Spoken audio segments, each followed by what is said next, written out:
Hey, what's up, friends? Back today. Didn't stream yesterday because I was playing in the Legacy Showcase Qualifier. Had a pretty decent run, actually. We had the inauspicious 0-1 start, but then rallied and ended up getting a 6-3. Lost the final round. I was 5-2 going, or 6-2 going to the last round, and then died to Doomsday. But still pretty happy with 36th out of 247. And these events are brutally difficult. The average competitor is much better than a league. It's like kind of more of a day 2 of a GP, like halfway through kind of thing. Like it is, you get a lot of good opponents. So I was quite happy to get 36th. Hey, nice job in semis, right, Alex? Great job. One of the few non broken Modern Horizons 2 cards.deck players. Gotta respect that, even though, you know, Tess isn't my favorite, but you gotta give points to that. And you're great. I'm happy for you. I'm 5. What are you playing? Oh, you have Galvanic Relay. What else? Oh, do you have the Ooze? Eve, Avie, whatever you want to call it. All right. Okay. Yeah. Look at me. I've got the test lists all up here. I know you only got 2 defense grids for my mind break traps. Come for you. Okay. So I thought I'd go over the matches. A lot of them were pretty good. And I think I looked over them a bit and I felt like I actually my first instinct is that I actually made the most of a lot of mediocre hands. There's a couple hands that were like insane against the decks I was playing, but for the most part, I feel like I had a lot of medium hands. I mulliganed to 5 a lot this tournament, so I was actually really happy that I managed to make the most of it. This is the list I ran. Basically what I've been doing in leagues, I waffled about between the second Mindbreak Trap and the first Earwig squad. I thought, you know, if I made it to the top tables, I'm more likely to need or want an Earwig squad for Bant opponents than a second Mindbreak Trap for earlier rounds. Maybe that was the wrong approach to take, but I do really like squad. It's a little bit of a soft spot for me. Running it back, I might have played the second trap because it could have made a difference, but squad was okay. I don't think I boarded it in a couple times. Everything else, probably MVP sideboard card, were probably the blasts, and the Magus was really good. The Magus was really good today, or yesterday rather. Really, really happy with Magus. Would easily play a second one. Weirding, as you'll see, did actually catch a Murktide or 2. All right, so round 1. I think that my mistakes start early.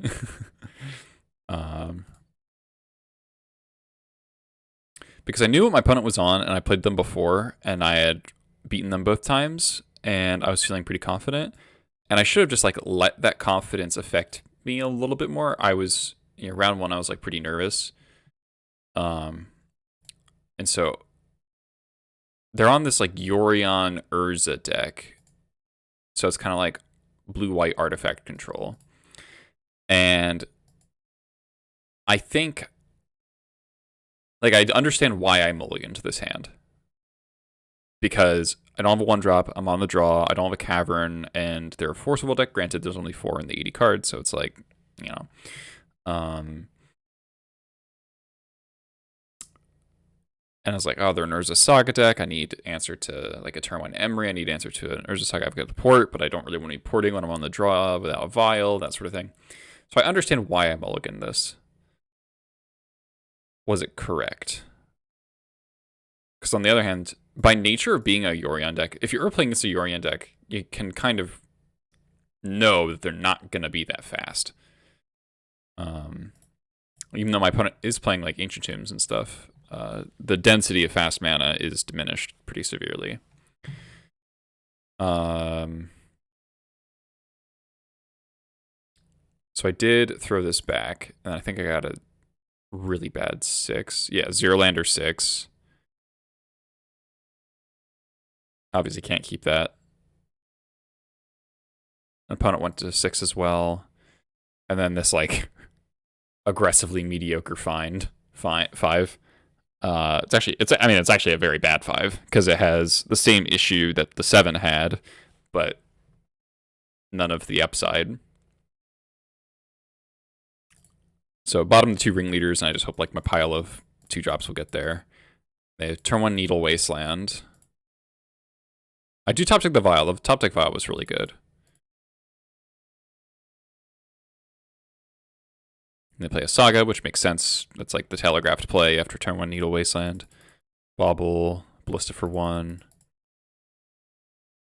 I don't draw the land, yeah. So with the 7, I would have just played... Probably just expert the Ballista. If I had the 7. So at this point, I'm very scared of a second Pithy Needle. So Trinket Mage... I think grabs Mox Opal here, yeah. Which tells me that their hand is mana light. First of all, they needled Wasteland, so that's a little bit of a tell. But that could just be for Saga. But they also... The fact that they Trinket Mage for a Mox Opal makes you... Like, they know that this land is going away next turn, so they're going to be down to 1 mana. So I can read that they don't have any more lands in their hand. So I draw land. Play a War Marshal.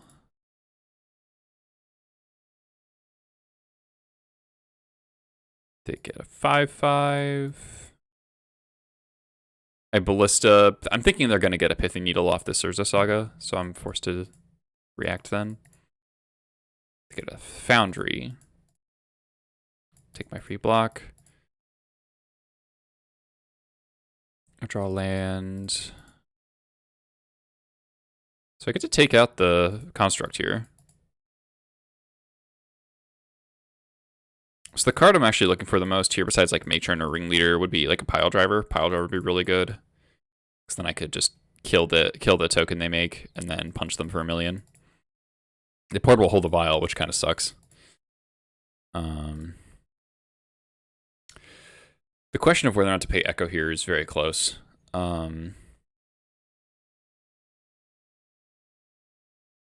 Because so I'm in the situation where they have a good long game plan, right? They got the Retrofitter, Foundry, and a lot of good draws. I have a lot of good draws as well, but I will slowly fall behind on board. And I think I don't pay Echo here, yeah, with the hope that I draw any of my 3-drops, especially Pashlikmons would be the best one. Because that basically goes tit for tat with Retrofitter and just makes everything better. I draw a Vial, so punish there. And I think that actually, this game ends up being lost by a single point of damage. So not paying Echo there arguably cost me the game.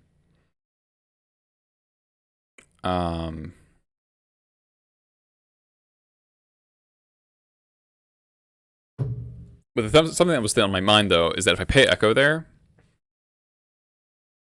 and I draw a land, it has to be a red source to cast Expert this turn, of which there are not that many. You know, we've gone through 6 red sources, so there's only 10 left.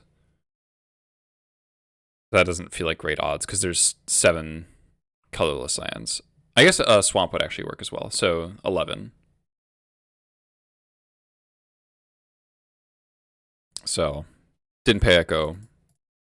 Definitely got punished. Like, deploying the Vial is okay. It doesn't really matter, though. And at this point, I'm just like, okay, I have to kill them. They don't have the mana to make the 1/1 that turn. I just really have to push damage. Draw another land. At this point, I'm thinking, okay, I just need to draw a Ringleader, and then I'll be fine. So if I paid Echo, they would be at 8. Tap Tomb, play a Sai. Now it's looking like, but they don't have anything to go with it yet. I draw. This Muxus really sucks. There's actually like a good indication. This is a good example of how Muxus is like a really good card, but it does introduce a fail rate that you otherwise wouldn't have. Like if this was a 4th ring leader, just kind of win this game, right? Cast ring leader, they block with side, they take 5, and then they can't tap their tomb. Yeah, and I think we're just committed into pushing damage. Like getting to 3 is not nothing. And then they have a really good turn here. Thought cast into another ballista, make a Thopter. Obviously they're at 1. Draw land, can't attack. I clicked fast forward on that by accident. So we're in the situation now where they can't tap their tomb. I have a port. Well, I didn't know I had a port, but at the time, basically, we have so many good draws here. Just an unbelievable number of good draws. So we have 1, 2, 3, 4, 5, 6, 7, 8. So 16 lands left in the deck. Matron is lethal. Ringleader is almost certainly lethal. War Chief is lethal because it lets me cast the Muxus. Pashlik's lethal because they're at 1. Slingang is lethal, so that's what? 1, 2. Oh, thanks, Infinity. Appreciate you tuning in, regardless. The Mog competition. So, 16 lands. The 4 Matrons, so it's 20 outs. 3 Ringleaders, 23. 2 Slingangs, 25. Pashlik, 26. 3 War Chiefs, 29. Jump Palm, that's 30.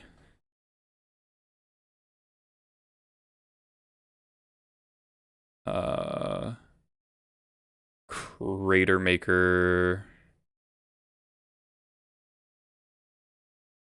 Crater Maker on this turn would have been lethal. So we had 32 draws to Mog Fanatic, 33. So we have 33 draws that kill them on this turn and next turn.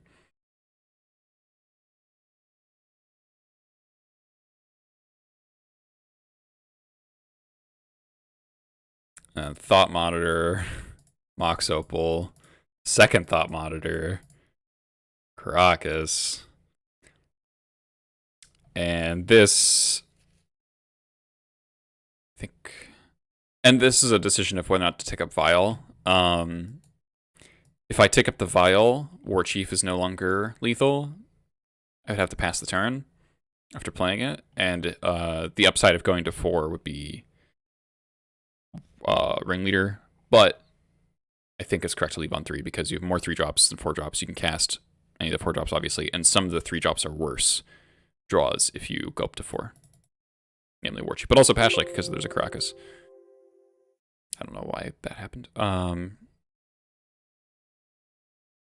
So Crater Maker, obviously no longer lethal because they produced 5 blockers from nothing. They make a 4/4.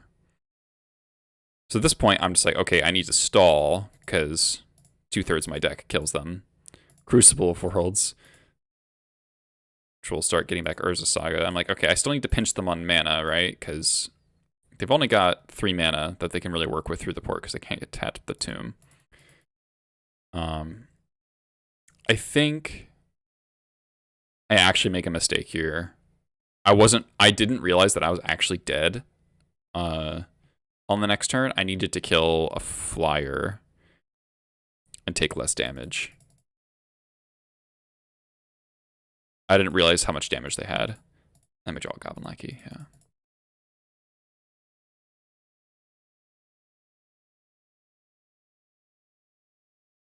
Yeah, so I realized I was dead in the air, so it's like, oh, I can trade with some Thopters, and then I didn't realize that the Thopters can be converted into 4/4s.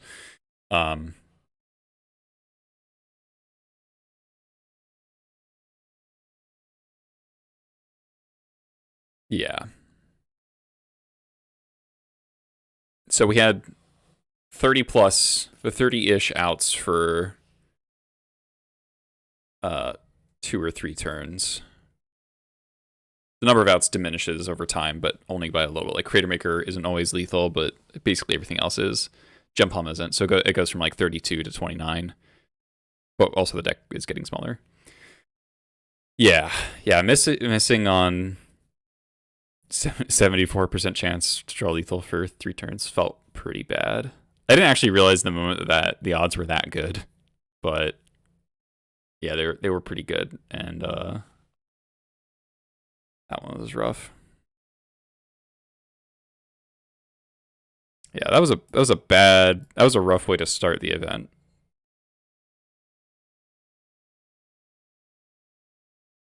All right, so game 2, sideboarded.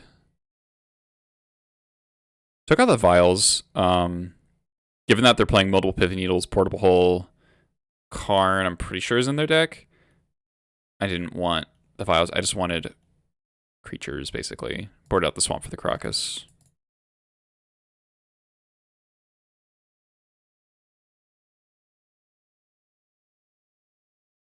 All right, I go to 6. I forget. Let's pull what the 7 was.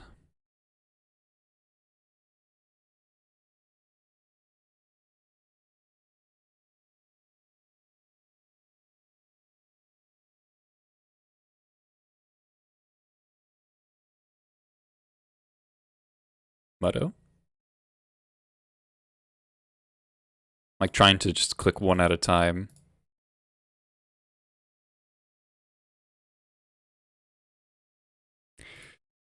All right, I guess we don't get to look at the we don't get to look at the hand. The 7, but this 6 seems fine, right? Chalcen 0 is going to be really good against them. We have Needle for Saga, Port Cavern. War Chief is quite good against a deck with very little removal. Throw back the Slinging Wings, just the most expensive card. Play the Chalice, they Force of Will it. Pitching Thought Monitor, which is like a 4-for-1 if you don't think about it. I didn't play the Pithing Needle here because I didn't know what I wanted to name yet. It is a little awkward though because this hand really wants to go 1-drop Port onto War Chief on 3.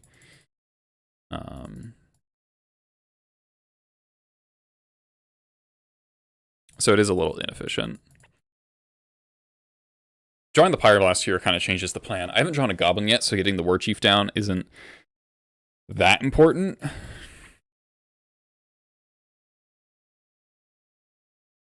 Oh, I like holding up the Pyroblast here to stop an Urza. And the reason I'm porting Ancient Den here is that the Mox Opal isn't on, and I want to stop them from casting Portable Hole on the Lackey.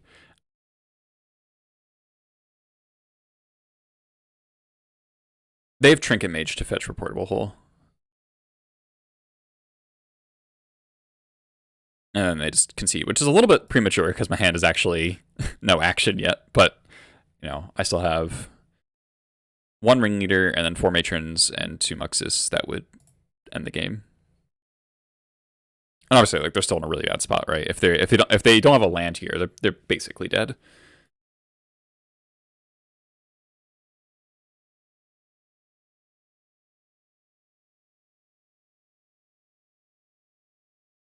Game 3.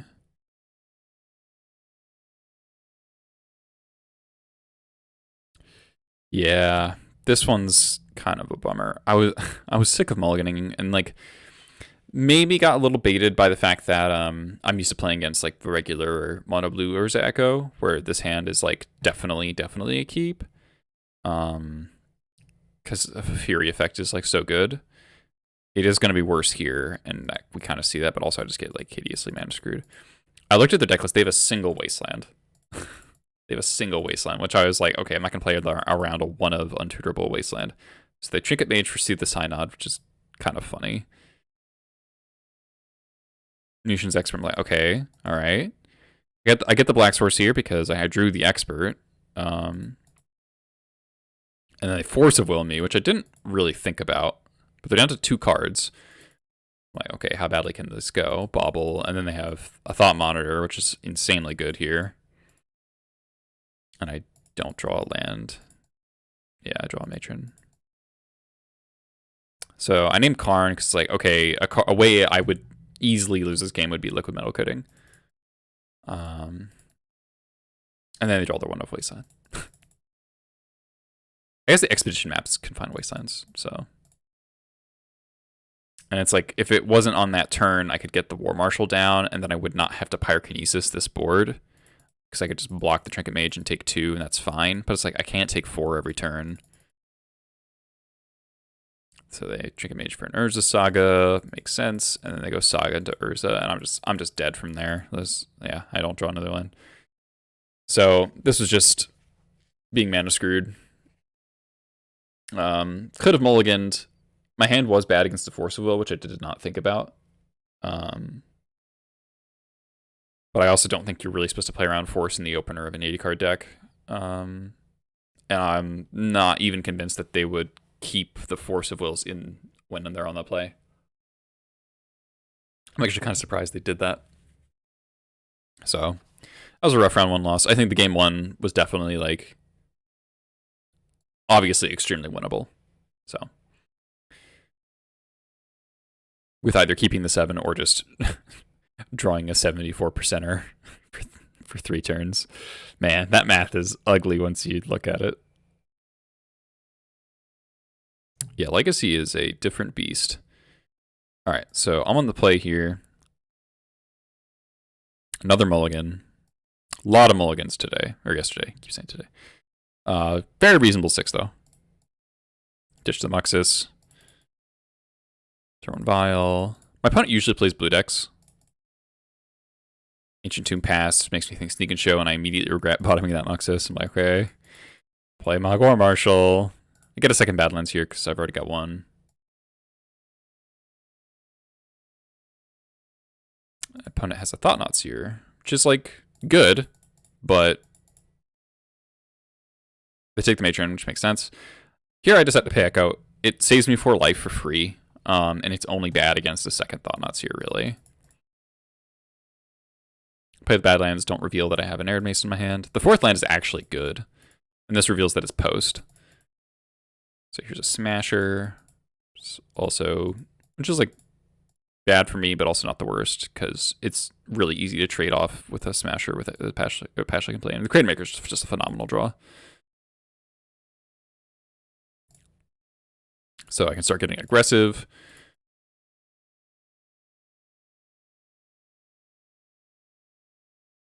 Strictly speaking, I probably should have blocked first. But, so I get to kill your Smasher, block your Thought-Knots here, deal you 1. My second Mana Reshaper, or second Thought-Knots here, hit nothing. Draw Expert, which is phenomenal.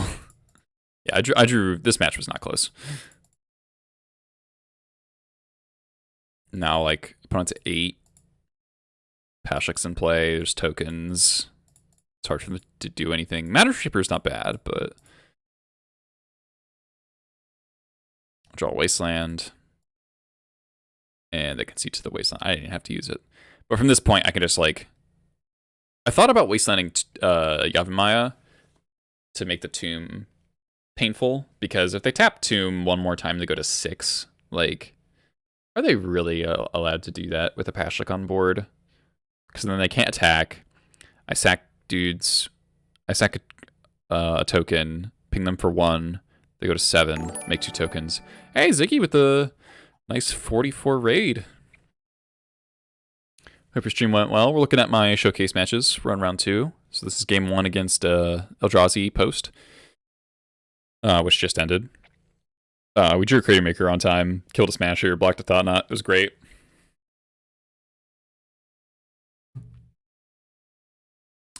Yeah, we had some good ones. Oh, we got to raid a random goblin. All right, we can do that. We can do that. Since the game just ended.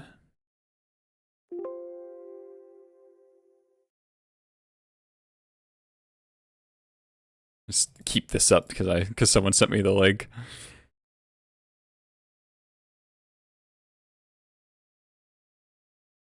All right, let's just keep things looking cool.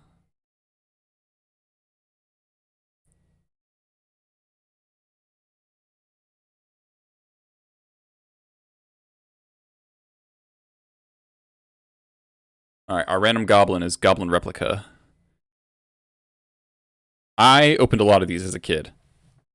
3 mana, 2/2, 4 mana, sacrifice it, destroy target artifact. Cards have come along. Shatters have come a long way. Pretty sick art though. We'll give it a.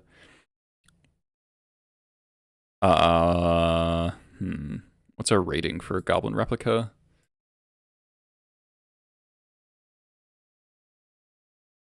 I kind of want to give it like a 4 out of 10. Just 4 points from art, and then like everything else is kind of bad. I guess it was probably playable in its limited format, right, Mirrodin?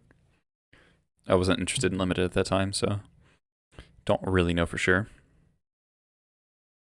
Okay. So thinking about, is it correct to wasteland the Yavimaya? So the downside of wasteland Yavimaya is if they have another one, you just unlock a legendary in their hand. That sucks.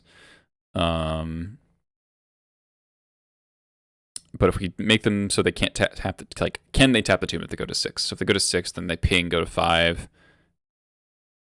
Okay, they're not allowed to tap tomb because then they just die. So I should wasteland the Yavimaya then. Okay, that was game 1. And then game 2. Let's see how I sideboarded here.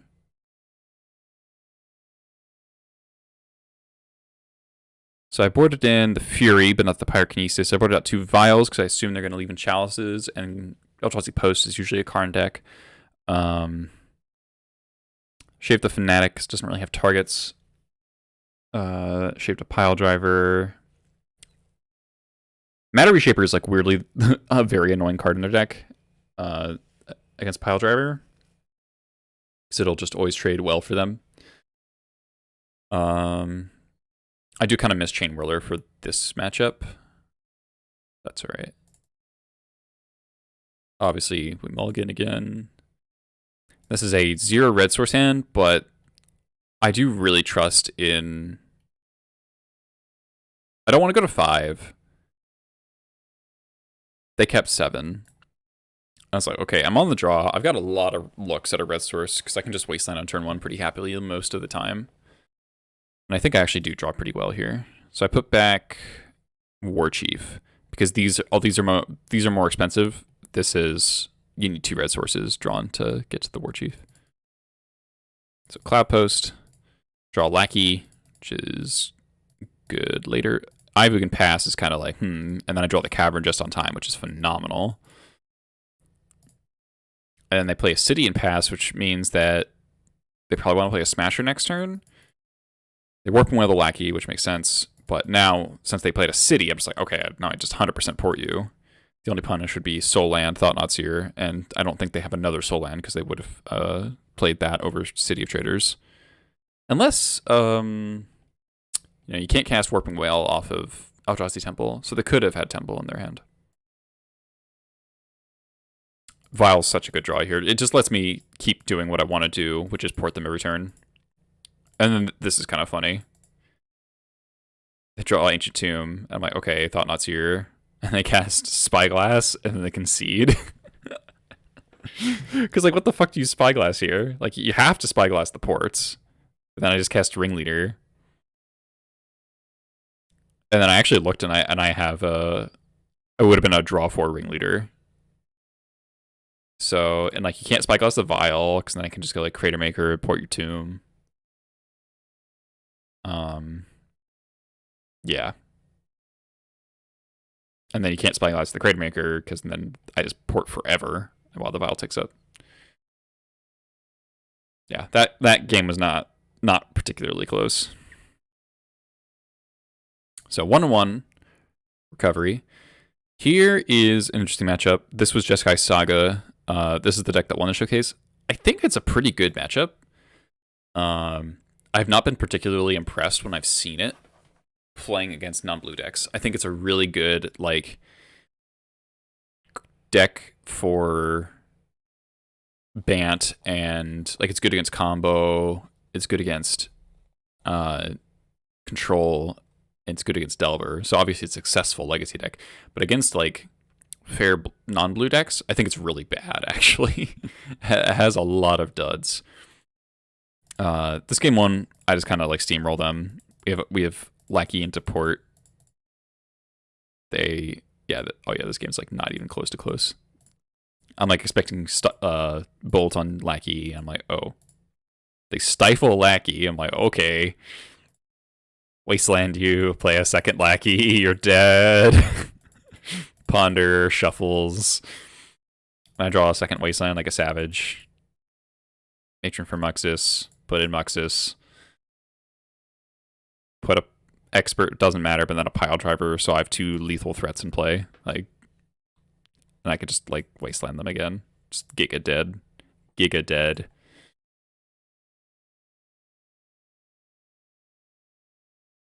Definitely benefiting from the die roll on that one.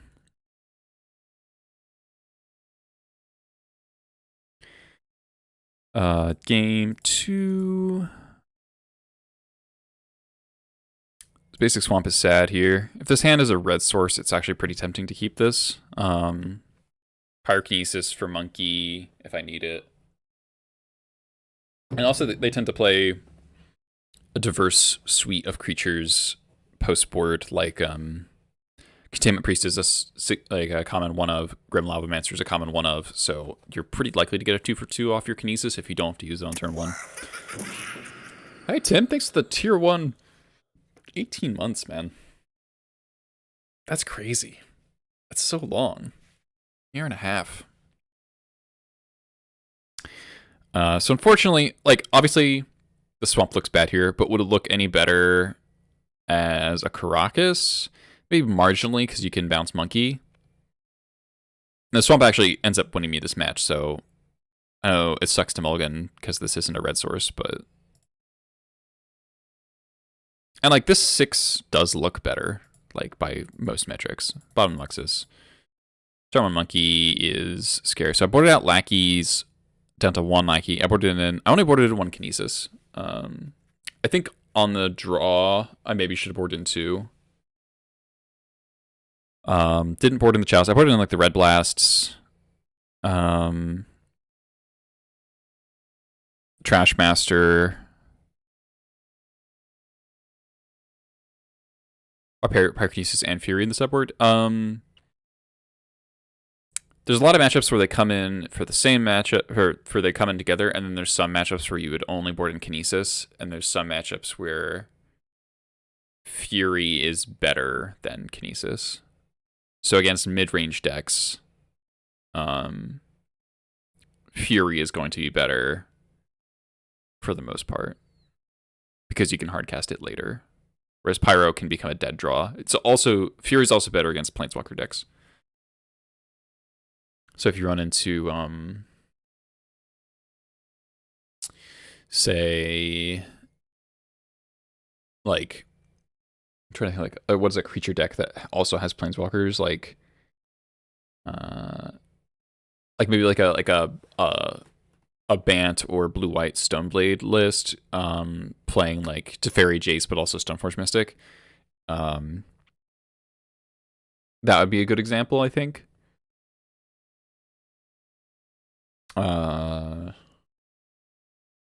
Maverick, yeah, with like you like pick off a Grist that minuses, and then like kill a bird plus a Stoneforge, or bird mom Grist. Like that's a really good split. So, yeah. So my hand is pretty bad against turn 1 Monkey. I didn't board in Karakas for Monkey because the thing is, like, Monkey is really bad after turn 1 against Goblins for the most part. So I didn't want to hedge too much against it. But maybe I should have hedged a little bit more than I did.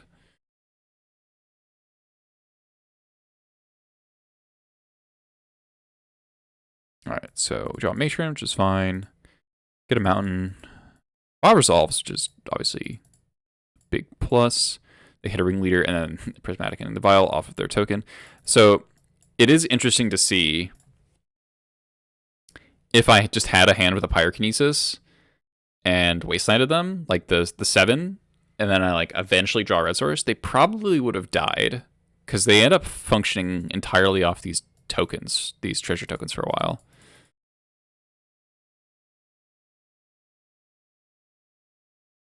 And I'm like, okay, I have to play something. Matron gets Hydroblasted, which is like a bummer, but I would matron for Mog Fanatic there. Mogwai Marshal stings. Getting that really sucks, because that's like one of the best draws in my deck, and I managed to just hit it off Monkey. I draw Expert. I decide, like, okay, I can't really play around a removal spell here. So I actually killed the Lavamancer, because obviously if I kill Lavamancer, then the Monkey doesn't matter unless they spend another removal spell on it. But if they have a removal spell, then the Lavamancer won't be dying anyway. Prismatic Ending, being a sorcery, does kind of come up here, because I think they do have ending for... Yeah. But, like, that's not a terrible exchange. Hit nothing as you do. Draw Muxus. I don't want to trade my Warchief with the Monkey. I'm getting kind of low, so I do need to start blocking. Really good Ringleader here. And I Wasteland the Urza Saga. Easy block. The Caracas. They pass. So I'm like, okay, I think I can stabilize this. So from here, I maybe should have played this differently. I'm at 6, so I need to really just not die to bolts. If I really wish this was a third red source. If this is a third red source, this turn is pretty clearly Warchief plus Pile Driver. As is, I end up just going Pile Driver. I play it safe. I play Standstill. And this gets weird. I draw a Cavern, and this is just like... I know these decks play 3 Stifles, and I think they haven't used any. So Gem Palm gets under Stifle. I mean, gets under Standstill. But the thing is, they know about the Gem Palm. So I can't, like, attack to get them to double block, and then Gem Palm a Goblin. And then eat both, and then I'm ahead in the Standstill. There's like, I'm not worried about Urza Saga because I have a Wasteland and 2 ports. But if I'm waiting, like, what am I waiting for? Like, this is the perfect opportunity, because they have only the 1 mana up, the treasure, and if I wait, then I'm just giving them more draws to find the Stifle, and I'm giving them more draws to... more time to get like cards in hand to to have mana open to be able to, like, okay, crack the Standstill, and then they go like, okay, Brainstorm in response to your Muxus, try to find the Stifle. So this is like the minimum number of outs they'll have to find Stifle. I can't double spell any other way. I can't Warchief plus Trashmaster. I'm 1 red source short of that. I could wait it out if I really, really wanted to. I could play I could crack the Standstill with Warchief, but that seems kind of bad.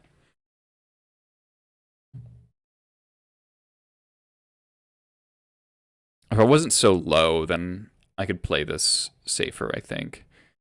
It's a little awkward that I know this Muxus won't hit a Haste Lord, because this is the only one in my deck.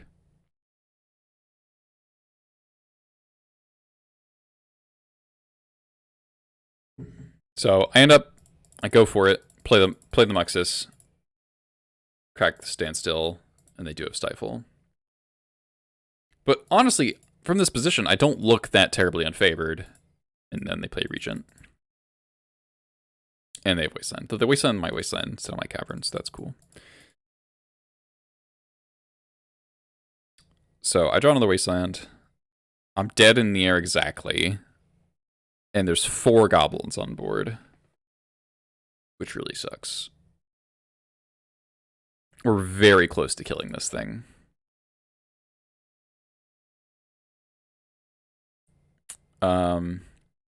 So the only line here really is Incinerator this for 4, and then hope to draw Expert.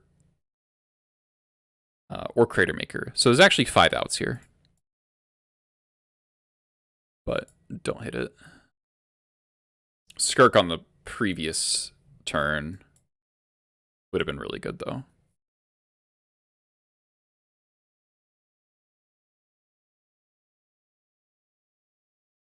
And it's like, there's not even like a block I can induce, really. They know about the Gem Palm, so there's no reason for them to ever block the Regent. And they're 20, so I can't threaten lethal, especially not with the Caracas. So that one kind of sucked. So they had the monkey. If they had the Pyrokinesis in the Wasteland, I'm pretty sure they just would have died because they didn't have any mana for like a really long time. So I think just Wastelanding them would have killed them. But obviously you can't really play around that or play like that. Also, honestly, I don't think I would just Pyrokinesis Monkey by itself. That just seems like a very bad exchange. So I think realistically, what happens if I keep that 7? I would let the monkey hit me once. They play Grim Lavamancer, and then they Hydroblast my Pyrokinesis. Like that's probably what would have happened. Hey York, thanks for tuning in. So, on to game 3.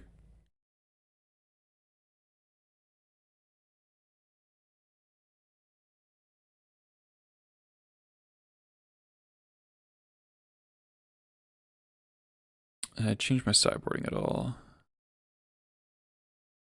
Shape 1 Muxes. Nah. Just blasts and blasts, Trash Master, and oh, Magus the Moon. Yeah, so 3 blast, Magus, Trash Master, 1 Pyro. And the reason I have Pyro over Fury is Containment Priest having Flash makes Pyro important.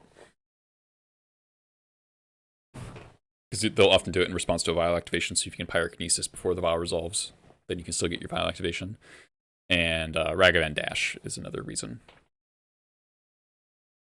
Also stuff like the Thopter Foundry. So this hand is like very controlling, but I actually quite like it. You know, we've got an answer to Dragon / True Name. We can Warren Weirding a monkey if we really don't want to, but what's more realistically going to happen is that if they monkey and then cast a goblin, we can jump on the monkey because this counts all goblins, which has come out more than once now, which is kind of cool. So, fetch around Stifle. Also, we get pretty good mana. The Lavamancer, which I'm fine with. War Marshal's such a good draw here. War Marshal is just so insane against this Jeskai Saga deck. It's just like that entire deck is like 1-for-1s.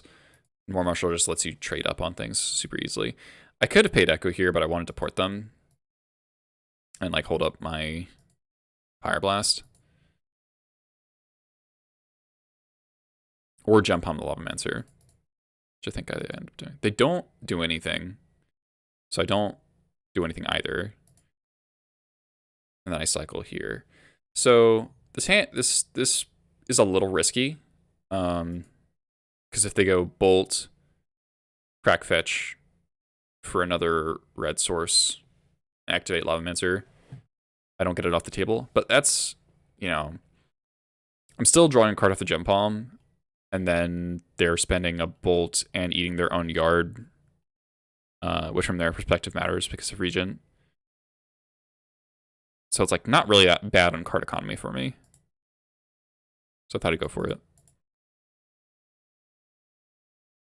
Plus, I really want to use the Jump Home that turn anyway because I want to draw lands. We don't draw lands. I kept a token back here because of Ragavan Dash. I think we both missed a land drop. No. They didn't. Like Ragavan Dash would be like annoying here, and if they're going to spend removal spells on my tokens, that's like great given what my hand looks like. Here is Regent. A 3/3 Regent is kind of funny. And I take the opportunity to Pyroblast here rather than later, because this Warren Reading could get dazed, and then this could get like Hydroblasted or forced or something. Drop Port here. I'm like, okay, one of my spells is going to get dazed, right? It's just like inevitable. So I round out the Matron, gets dazed. I think this Magus is actually more important. My hand's pretty good, so I don't even know what I would Matron for necessarily. Probably Munitions Expert. I crack a Standstill, which is scary. And or they play standstill. And now I'm in this kind of awkward spot.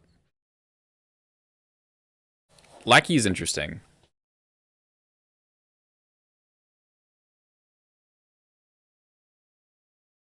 So, bunch of options here.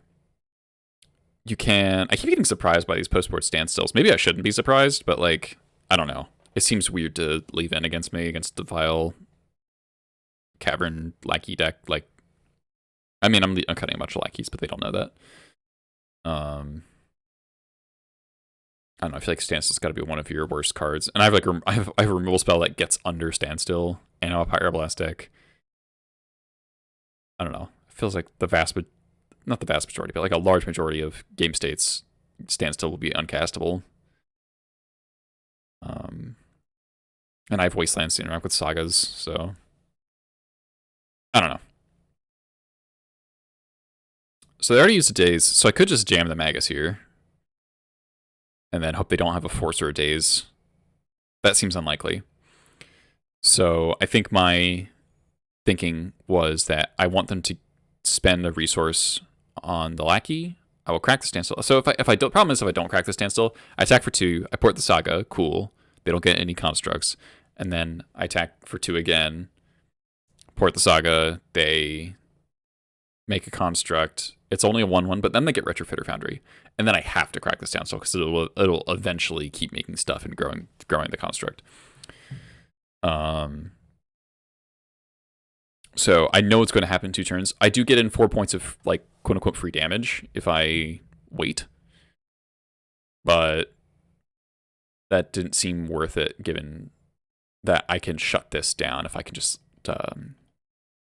get the Magus in play. So I opt to attack, and then Lackey, crack standstill, and then port.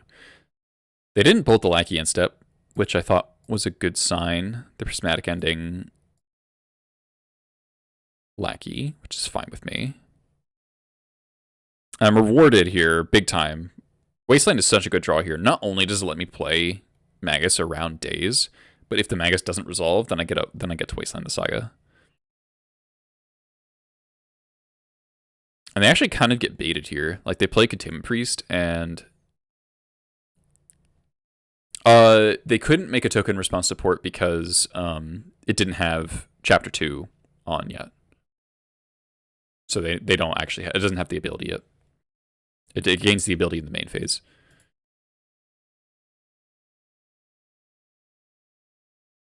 So the fact that they're tapped out now makes this pretty free. Now it's like forcible or bust. So amazing interaction. Moon instantly kills Urza Sagas. They lose the ability of having any lore counters, and then immediately kill themselves, which makes this card is so good against Saga. It's crazy. And now this basic swamp is paying dividends, right? Because now I get to do this. Matron's excellent draw, but now's the time to push ahead. 1 mana Warren Weirding off the basic swamp with the Magus in play. Kill the Containment Priest. Swing for 5.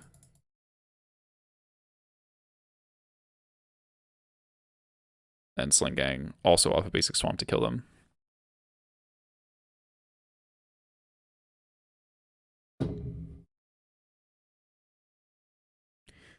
So obviously a little lucky they didn't have a bolt, but I think these decks only play 2 bolts. I think they're mostly on plows, and then bolts are supplemental. I might be wrong about that, but yeah, Magus good. All right, so that was round 3. Now we're round 4. So I'm 3-1 at this point. Or 2-1, going for 3-1. This is Peanut Brittle. This is one of the Zoomer grinders. Henry, I think. This match is quite interesting, actually. Another mulligan. We mulligan a lot this event. This hand's just like obviously way too slow. Another red source. No red source hand. But is the thing about Wasteland is that you can keep it to delay the game and just like make sure nothing too crazy happens. Port does the same thing. So like the thing is, if I draw any fetch land or cavern or mountain or whatever, the sand's actually quite good. You know, Longmore, Marshall, Gem Palm are quite good together. We got Crater Maker. So I think I toss back the War Chief here. Yeah.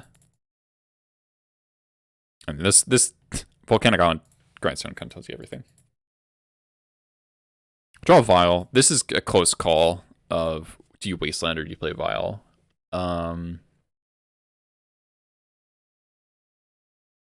At the time, I wasn't sure. Do they play Days in the blue-red Painter deck?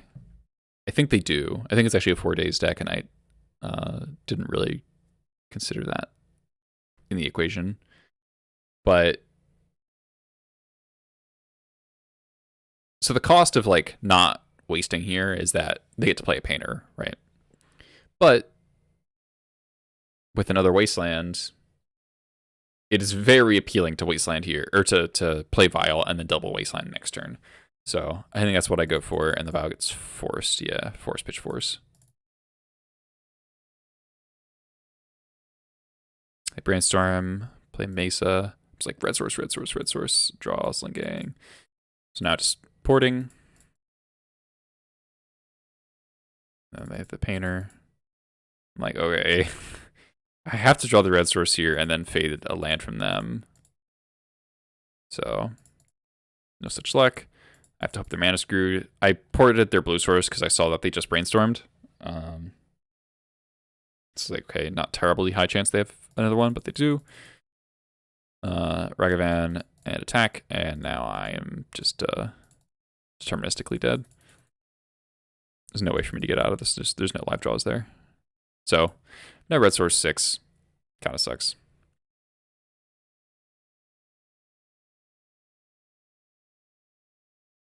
But these games, I think, should indicate why I go into connections whenever people show me Goblins deck lists that have like 15 red sources. Like I'm playing 16 and a Swamp, which is like, you know, it makes your black spells easier to cast, obviously. So I'm giving a lot of concessions towards my mana base, and people play 15 red sources, and I'm just like, it's not okay. It's not okay. Sideboarding is a little all over the place. I brought out the Worm Weirding because Painter decks usually play like Goblin Welders. My opponent, I don't think is. So Goblin Welders, Goblin Engineers. Worm Weirding does have the problem of like if your opponent has goblins in their deck, it is so much worse. So much worse.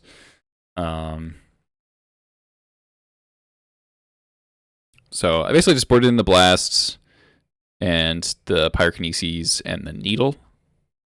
And then I shaved a Lackey and a Vial, which is like, I thought Karn might be in there. I didn't have a full understanding of like exactly what was going on over there, so I shaved a Vial just in case it's a Karn deck. And then 2 Ringleaders, a War Chief, a Muxus, trying to reduce kind of like the fail rate of the deck of like having a high mana curve. Yeah. 6 lands, 7, 0 land, 6. Yep. We mulligan a lot. So this is a pretty reasonable 5, though. I'm betting that the Lackey is not going to connect, so don't keep the Matron or the Ringleader. As it turns out, the Lackey does connect, but I don't think you're supposed to play as if it is. Like if I kept that Matron or Ringleader. I mean, Ringleader's not even that appealing here because you're not gonna. I mean, I had a second item on top of my deck, so like if I had perfect information, I would have kept the Ringleader in my hand over Gem Palm probably. Though it is a little awkward that Painter can't get Crater Maker, so Gem Palm is actually pretty important. So drop my Crater Maker, hold up my stuff. Ponder. Bulk. I fetch because I am happy to draw a Matron or Ringleader. Wasteland's not bad either. Built the Lackey.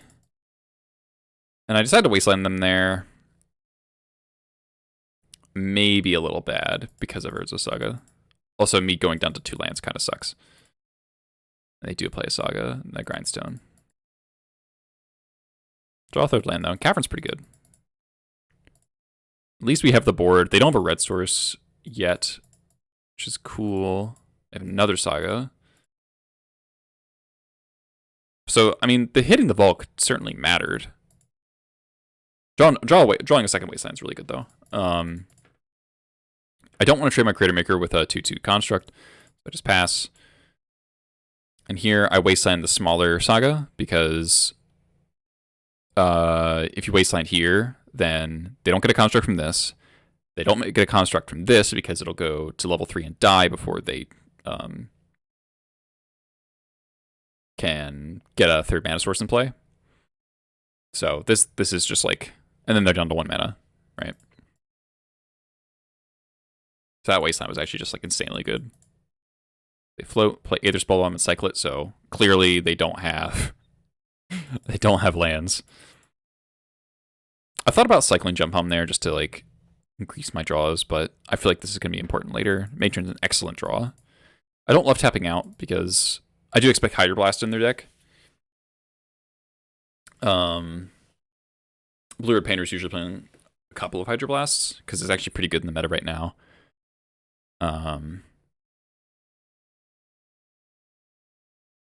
So tapping out with the Creator Maker kind of sucks because I would want to always get the 2-for-1 on the Grindstone or the Construct. But I grab Expert here because it makes this Jump Palm better. And then I can chain removal spells. Lets me start pushing damage. You know, at 14, I can get the board. I want something that I can play and still hold up the Blast / Creator Maker. If I get like Trash Master, there's a chance I just don't draw a 4th land for a while and then just sits in my hand. I didn't really progress my board. And I see those stumbling, so I wanna push my advantage. They continue to stumble. Discard Ragavan to hand size. Feels good. Expert that construct. And for the reasons I mentioned, I don't want to tap out. I don't play this Monk Fanatic. I just hold up the Blast and hold up the Creator Maker. Play second Grindstone. Doesn't really matter. Pile Driver's excellent. I think at this point I could have played I should have played Mog Fanatic off Mountain and then played Pile Driver. But I mean, I'm pretty interested in blasting a cantrip if they have it. So I do, but they do have Daze. But this tells me they have Daze in their deck, which I didn't like fully absorb. But yeah, like they have to pull the Pile Driver and then they go to 1 effectively with the Fanatic in play. And it's just like, what are they drawing to here? Legs and Volley doesn't do it. Pyroclasm would technically do it. They go to 1. I probably cycle Jump Palm, then if I have a land in the top 2 cards, then I leader them to death. So 2 Wastelands really did a whole lot of heavy lifting for me on this Mold of 5. Cut them off red, which clearly mattered, and hit a Saga, and then the other Saga killed itself. So Wasteland, good card.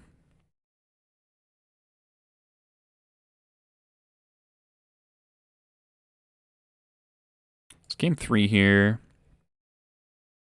I kept the 4th. Once I saw Daze, I was like, okay, I want all the Vials in.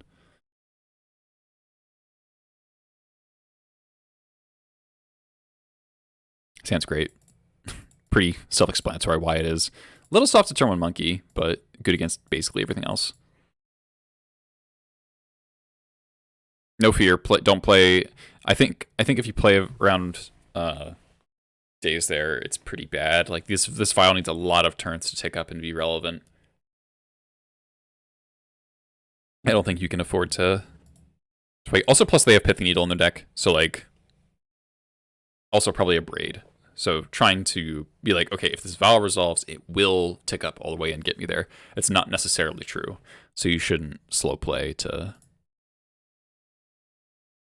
act as if that's going to happen. So more pondering. Lackey's quite good.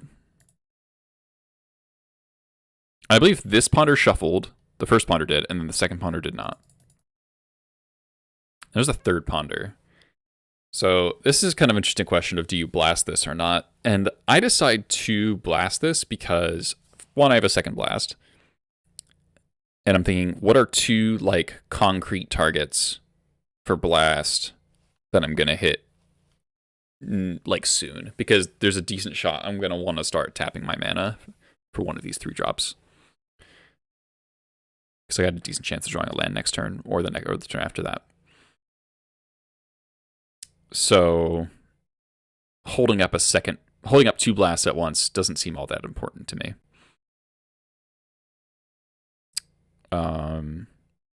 And clearly they don't have anything going on, so like their hand can't be that good in my mind. So I think this is a decent opportunity to blast a cantrip. I'm gonna go Mountain Saga Painter. And they name red, which is smart.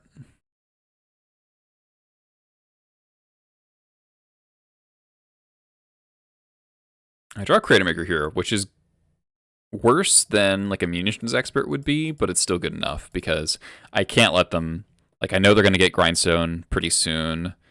There's just so much that can go wrong if I let them untap with this Painter. They can like start blasting my Vial, and I have to blast their Hydra Blast, and then you're like in a counter war with someone with a Painter in play, and that just never ever goes well. So it's like, okay, let's just get this Painter off the table. I really just want to have as high chance as possible of my Vial getting to 3, because then the Magus can take out the Saga before it does anything. So play a land and pass. I make a mistake here. I draw Cavern, which is excellent. I play the Cavern, which is good. And then I don't use it before volleying in this Magus. I should have 100% cast Matron, get... It's a little unclear what I actually want to get. I probably get Ringleader, because I just don't want raw material to go with this Pashlik Mons. I could go straight for Sling Gang, but if the Vial were to get taken out and the Magus is on the field, then the Sling Gang gets stuck in my hand.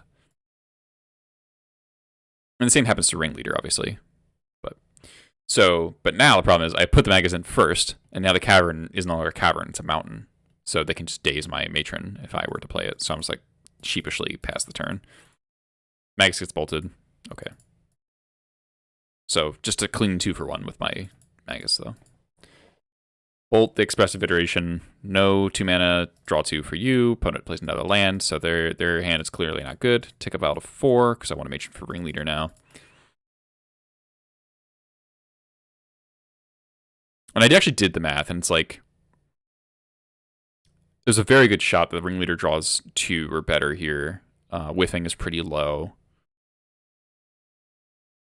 And I think I do draw 2. It's not a great 2, but Skirk Warchief, like, that is good pressure. Especially the Skirk with the Pashlik. Brainstorm. Yeah, they braid the Vial, which ends up being very good for me. Because I never draw another 4-drop, I think. Draw War Marshal, which is cool.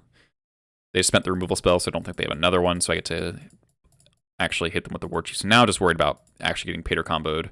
But with 4 mana in play, you need 5 mana to Painter Grindstone someone.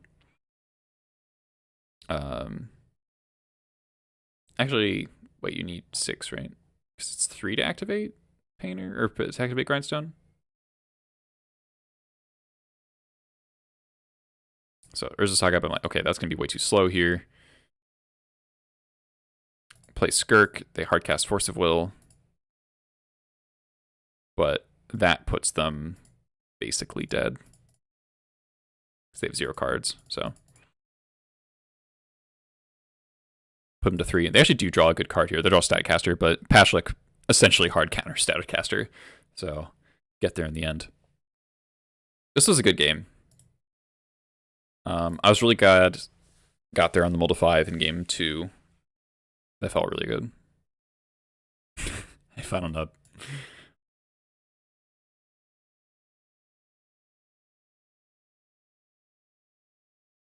This was a really weird match.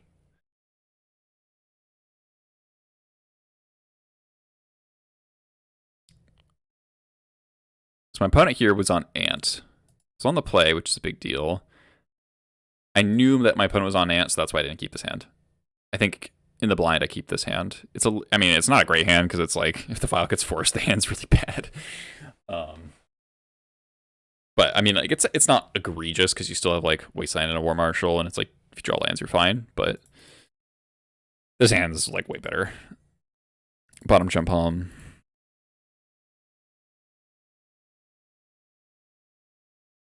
Island Preordain. So this is a pretty interesting Muxus flip. So you get War Chief Pashalik. I mean, Pashalik Slinging. And I'm very interested in getting this Pashalik into play. I mean, this Slinging into play, because that makes them storm higher to kill me. And it makes that potential ad nauseum much, much worse. So I do have to tap a certain way here to prevent, to keep my black source open. So play Wasteland. Don't play this because I don't want to lose life. Tap that. Sack stuff. Get the Slinging in play. And then I could sack these 3 to play the Pashalik, and then have 2, 4, 6, 8, 9 points of burn instead of what, 7. So that's like technically better, but it's less life gain. It's more damage but less life gain. I thought the life gain would be more relevant, so I just pass. And then they just like storm 18 tendrils me here. Delver Ritual, Wish Claw, Petal, Cabal Ritual, LED, Tutor for Piff, yeah.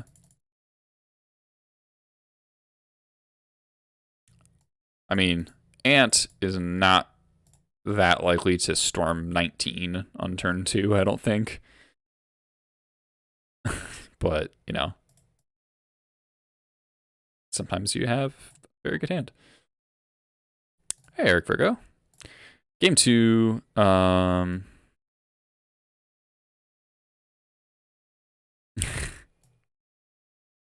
like, I've seen Ant do some silly powerful things, but that was a pretty good Ant hand. Board in a whole bunch of stuff. Vials and card draw come out. Swamp comes out. I go down to 23 lands. So after getting turn 2, this is maybe a courageous hand to keep, but I actually don't tell the Storm players this, but I actually rely on them to dilute their deck, and that's how I get away with running relatively few Storm Cyber cards. So I do keep this because it does present a decent amount of pressure, and then blasting cantrips and porting does have legitimate text against Ant, and Creator Maker can interrupt double LED lines.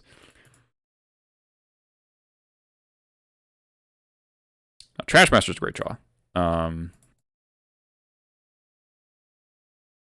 And now there's 3 options. Play Pile Driver for pressure, try to kill them in 2 turns. Play Port and port them.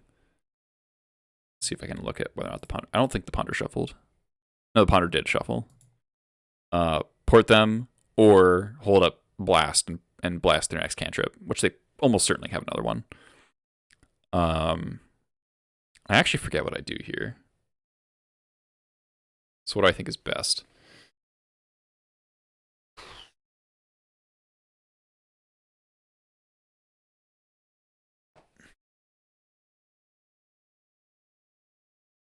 I think I port. Yeah. I have a brainstorm to punish me. So that felt kind of bad. Letting them cast, like, I actually learned this from Cyrus. The first brainstorm that Ant has is extremely important. And will totally change the context of their hand. So obviously, upkeep brainstorm is a lot worse, but it's still good. But this tropical island tells me that their hand is not great to me. And so they brainstorm and they ponder and they shuffle again. Draw second blast. Go to 13, put in the pile driver. And now we have to think about, do we put lethal on the table and hold up one blast? because this attacks for 6 next turn. So 9, 11. So they're not actually dead unless I play the Crater Maker. So I go for lethal and I hold up Blast. Play Ponder, blast that shit immediately, and they concede. So got pretty lucky that their cantrips were not good, basically. But, you know, we're killing them on turn 4. We offered mild disruption. Game 3 is funny. Game 3 is like classic Storm over sideboarding, killing them.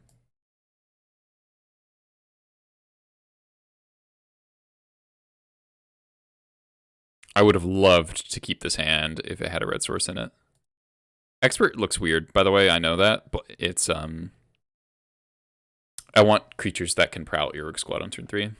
And sometimes you go like if they abrupt decay your lackey or something, then you just like go like, okay, land pass, and then they like cantrips and stuff, and then you end of turn expert your Rogue Squad you. Cheap creatures are important. Yeah. Yeah, I think I was pretty happy with that game. It was kind of tough though. Like there's a lot of like close calls there. All right, so we go to 6. This hand is also kind of slow and doesn't have any interaction. Like I've got ley lines, I've got a chalice, I've got a Mindbreak Trap. So again, we didn't see any of our cyber cards, but of all our hands, this is by far the best. We have Lackey, Wasteland, and some stuff. Saber Claws, thanks to the follow. So I bottomed a War Chief and a Cavern. Bloodstained Mire is superior to Cavern here because of Red Blast as a potential draw. So fetch, land, pass. Opponent also is on 6, which is something. Oh, thanks for following, Eric. Draw another fetch line, which is a little dicey because now they need 1 less storm to kill me if I crack both the fetches, but, you know, what you gonna do? Opponent fetches. Oh, they end of turn brain. Oh, no, yeah, right. The Chain of Vapor, the Lackey. I'm like, oh my god, thank god. End of turn brainstorm from the storm is like the scariest thing because you know you're about to die. I'm just like honestly so happy that they that they Chain of Vapored there. I was a little sad that this was not an Underground Sea. Draw a very not impressive looking munitions expert. If I had a blast, I actually sit here for a little bit to make them think that I'm considering blasting it. Like, oh, I don't really want to blast a Preordain. But if I had a blast, I would actually totally blast. And then they Chain of Vapor the Lackey again, which is hilarious. Burning a Petal for it is like, so they're really scared of the Lackey. And now I jam War Chief. They're down to 3 cards. Like they 2 for 1 themselves. They 2 for 0'd themselves, bouncing the Lackey there. So like we've just traded up on cards this whole time. So that we're now ahead despite our mulligan to 5. I guess they also mulliganed as well. And now they just don't have it. And a Pile Driver's like, oh, here, I'm gonna kill you. Strictly speaking, I should have sequenced this the other way. I should have gone Pashlik for 2 mana, Pile Driver, then Lackey last. Because if they had done it properly, they can Echoing Truth here. They should have done that in response to the Pile Driver.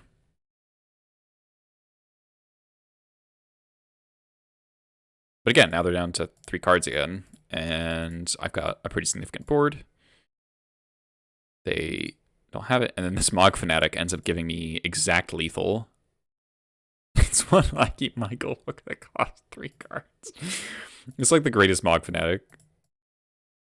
Because it's haste damage that gives +2 to the Pile Driver and sacks itself to deal 2. So this is a 5 damage Mog Fanatic. This is a Lava Axe. This is my 1 mana Lava Axe. Strictly speaking, I did have 1 more than lethal here because I can put an expert, target my own thing, and kill it and ping with Pashlik, but exact lethal Mog Fanatic is the story we're going with.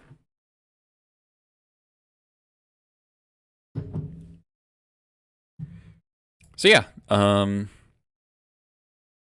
if those Chain of Vapors and Echoing Truths were rituals, we were like definitely dead. But obviously, they didn't board out rituals. So, like, what did they board out? Probably, like, Duress and Veils, if they have any. Yeah, it was Goblin Grenade. It was a build my own Goblin Grenade, exactly. So obviously, it's like Veil and Duress wouldn't have done anything either for what it's worth. So they just kind of had a weak draw.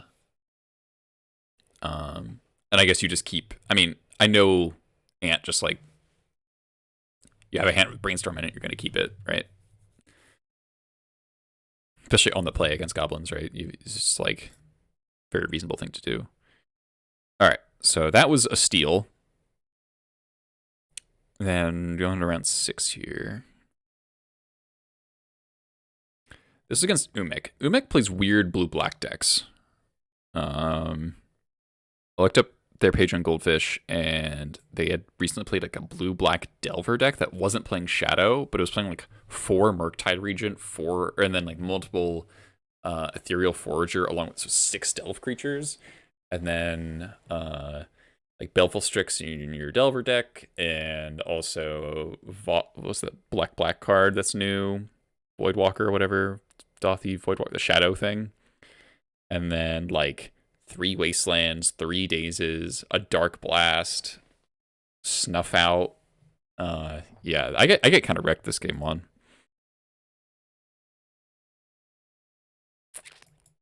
If I was on the play, I would have kept this.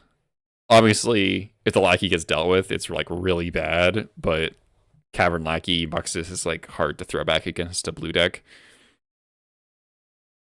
No, please, Eric, stop it. But like very reasonable 6 here. Island Ponder. Yeah, if we had gotten the play here. So I do Cavern Lackey here. I kind of get punished for it, but I'm thinking I want to play around Days. And it's like pretty free to play around Days, and plus I know they're Baleful Strix deck, so if like, oh, if you're gonna play turn 2 Baleful Strix, and then like I draw one of my 3 experts or my Gem Palm, and I get to kill the Strix and put in Ringleader, like then I just like I'm so far ahead. And they do actually end up playing Strix. File gets forced. Bummer City. A Wasteland, and they snuff out in response to Wasteland, which is like kind of tilting. Yeah.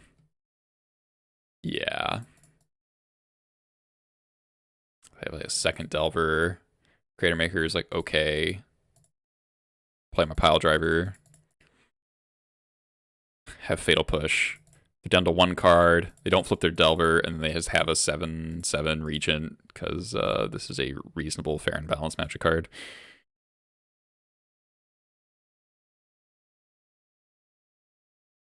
And then they flip their Delver to Brainstorm, as you do when you're a Delver player. All their shit flies, kill the Delver, go to exactly 8. Then they have a second Strix, and I'm just dead. Yeah, their hand was...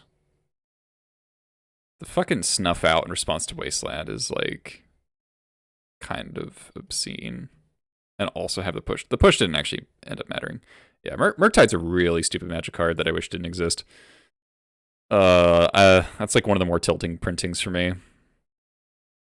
I just didn't need strictly better Tombstalker.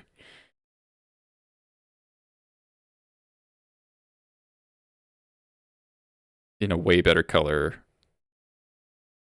that buffs itself when you have multiples. Now, the more I looked at their deck is actually really bad against File. They have Ratchet Bomb and Null Rod to answer it, which is not really a plan. So how'd I board? I boarded out some Lackeys. Went 1 Fury, 1 Kinesis, because they have like a very mid-rangey build of Delver, so I thought hard casting it could matter. Didn't board in the Chalice, because I boarded in 3 Blasts, obviously, against a 4 Murktide deck. Of all the matchups I played yesterday, this was the only one where I really missed Relic Progenitus. Relic Progenitus seems really good against them.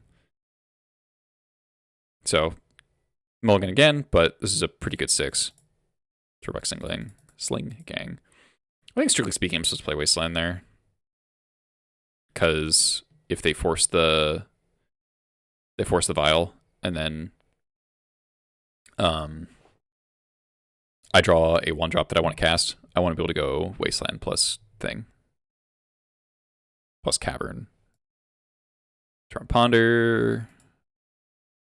Ponder does not shuffle. Expert's decent pickup. And here, I think it's just free to port instead of Wastelanding. I expose the Cavern this turn, but if they're going to Wasteland the Cavern, like, then the port's still going. Assuming I draw land. Basic Swamp. Their deck does look like a hard matchup overall, though. Like, they've got Hydroblasts, they've got Plague Engineers, Snuff Hats are hard to play around. But, I mean, we're pretty dominant here. Like, obviously, like, Vial, this is Vial doing its Vial thing. Go for the Expert here. If they want to snuff out Expert, that's fine. They don't. Pile Driver. I'm just, like, so inclined to keep porting them here. Porting blue, because of Regent. I don't want them to have blue. They actually they do have they had 2 Voidwalkers in their main deck. Steve. So Major for Pashlik. Oh, I clicked the wrong button. All right, those turns were pretty. Oh god, I keep Moto.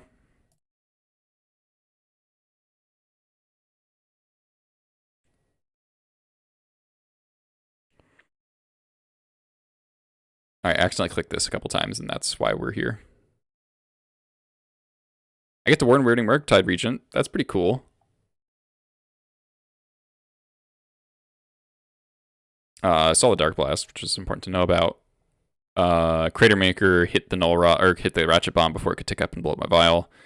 And then the Ringleaders just took over the game. Ringleader draw 4, pretty good. So that was like the best instance of weirding of the tournament. Just kill your 7/7 Murktide. Hit you for 5 or 6 or whatever. So we kind of sped through that one, but I mean, from that point on, the decisions weren't super close. This game was like tragic. We mulligan again. Mulligan, I kept like almost 0/7s. It feels like this whole tournament.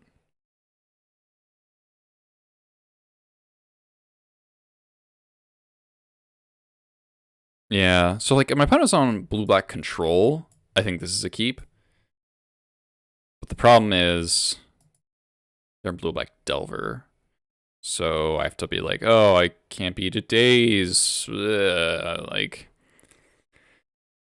I don't know. And like I knew how soft their deck was to Vial, so I really wanted to mulligan to find a Vial. And I don't think I do. Like, this is a totally reasonable 6. But any hand with Vial is probably just as good, if not better, but I keep the 6, toss back the Sling. I could see an argument talk about toss back the Lackey, but I thought, you know, make them spend a card on the Lackey at least. Like, Lackey gets push, that's fine.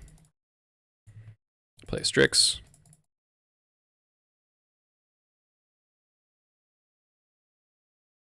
Expert the Strix, partially because there's nothing I really want to red last on this turn that I can think of. As it turns out there is, but I wasn't thinking of it. And I actually want them to play a Plague Engineer here, because then if I draw land, I can Crater Maker it immediately. So the Brainstorm, Ponder, nothing, draw 4-drop, classic. And then I get Dark Blasted. And then like this Dark Blast just like locks me super hard. I mean, more the fact that I don't draw a 3rd land for like a million years. I don't blast this Strix because I'm like, okay, I need to save these Strixes for Murktides. Which does end up maybe costing me, and now this weirding looks really awful. I probably should have blasted that one. But it's just like, I know their deck is playing 4 Murktides, and they're also playing back to basics, and they have all the basics in place, so they'll probably want to play it if they draw it. So I'm thinking I just need to draw, you know, I boarded in a Fury and a Pyrokinesis, so I'm thinking that's how I'll get these off the battlefield eventually. And then they have a Delver. I'm like, okay, have to blast a Delver. So third blast, okay. Don't blast the Brainstorm. Again, because their deck is just like so many premium Pyroblast targets, I don't want to spend it on cantrips. They just pass. It's like, ugh, draw an expert. Ugh.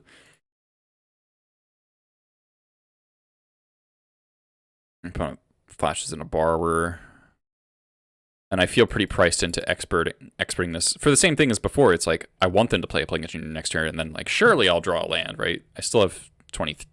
I'm still on 24 lands. Like, I kept 2 lands, and I have drawn all non-lands. Like, I got a pretty good chance of drawing one. 24 out of 49. Land or Vial. So really like 28. Or Fury and Kinesis is actually 30. So pretty good odds of good draws. And they take the opportunity to play the True Name. And that's like a smart play by them to bait me to tap out there. I could have taken 3 from the borrower to play around that, but I just was not thinking about True Name at all. Like, just was not on my radar. Now I draw the land, which last turn I would have been able to blast the True Name. Let's say have days, which they might have days. And I probably should not have played this. There are no mono black decks that are playable, not really. This was a mistake, for multiple reasons. One, I was not thinking about Dark Blast. Because what happens here is just like ends the game. What I should have done, honestly, is probably just passed. And if they don't do anything, like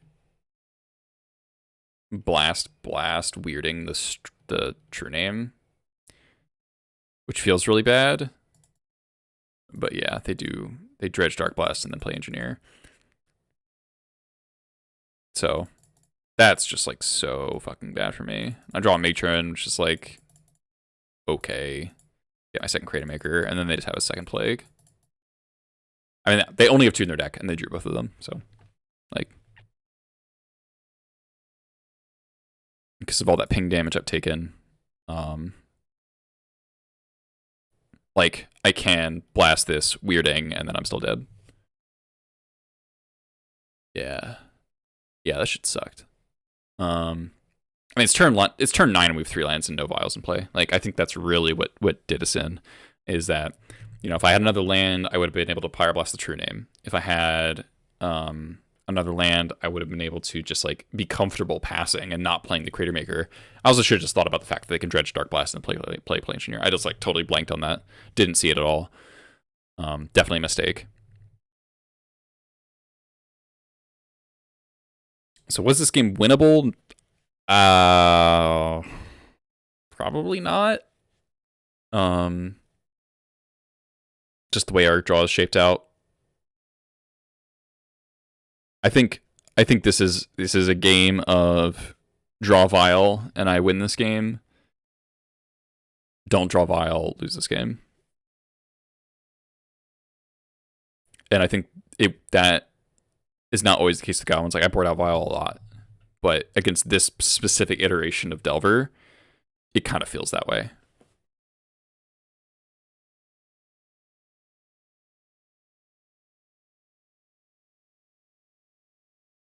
So 4-2 now. I think it's Punishing Waterfalls. Punishing Waterfalls usually plays a Cloud Post deck, my experience. So that's kind of what I was expecting. They have a decent range. So I kind of kept this medium in all matchups hand. Like, we have a Wasteland if it's Cloud Post. If it's a blue deck, we have Double Cavern and a Port, which is good. It's a little dicey on the draw against Delver specifically because of like a turn 1 Ragavan. But it's also like, Double Cavern Port. Sign me up. From here, like the nice thing about this hand is that although it is kind of slow, it's like almost all good draws here. Like, the only bad draws are like additional 4-drops and like Muxus.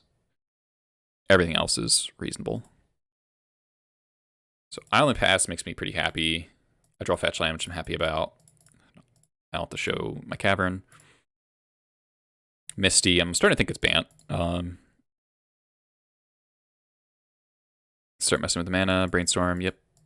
Yeah, and this is like just tells you that it's Bant.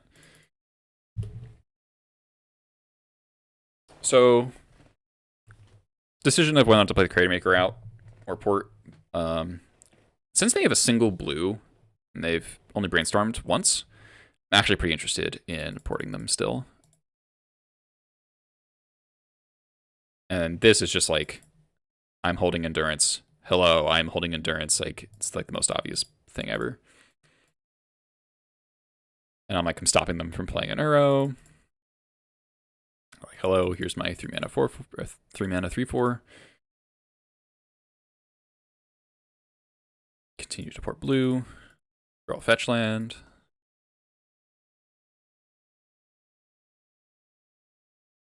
And this is just like, okay, now the plan is clear. Cast this Muxus next turn. So how do we set up to make this Muxus as good as possible? That means we don't really want to cast Ringleader because we don't want to decrease the number of goblins in our deck. And I want to get this board a little cleared up. So I play the Wasteland. Playing the Wasteland because if my opponent wants to Coatl, then I want them to not feel comfortable getting Tundra. Because if I can pin them on a single Plains, the white source, and the port like stops Terminus all the time, unless they can like do it on my turn with like a Dress Down or something, or another Coatl. But that's like more involved than upkeep Terminuses.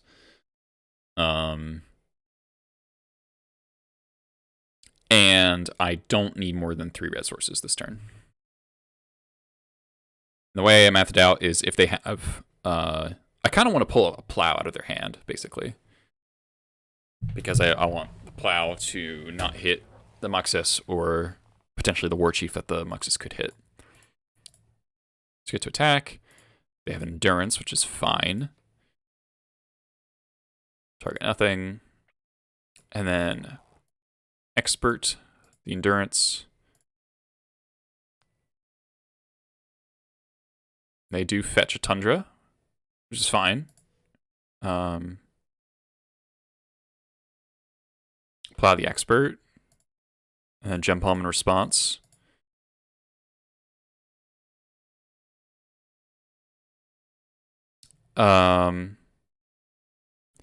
This is probably a smart play by opponent not blocking, because if they don't block, then I don't get to wasteland them. But the secret is I don't actually want to wasteland them. They don't want to be wastelanded, but I don't want to wasteland them because I don't want to take myself off my Muxus on curve.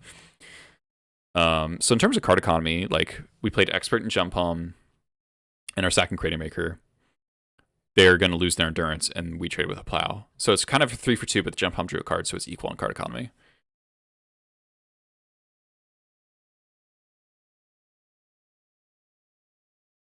Oh my god, I clicked the button. But I mean, that turn's just like straightforward as hell. They cantripped, played a Sylvan Library, and then died. So they didn't have a second Plow. That's a pretty brutal Muxus hit. It's like, oh, you're at 16, kill you. 2, 4, 6, 8, 10. It's an 11, 2 pile driver. 12, 13, 14, 15, 16, 17. 26 damage. Is chat coming up on stream? Yeah, okay, it is cool.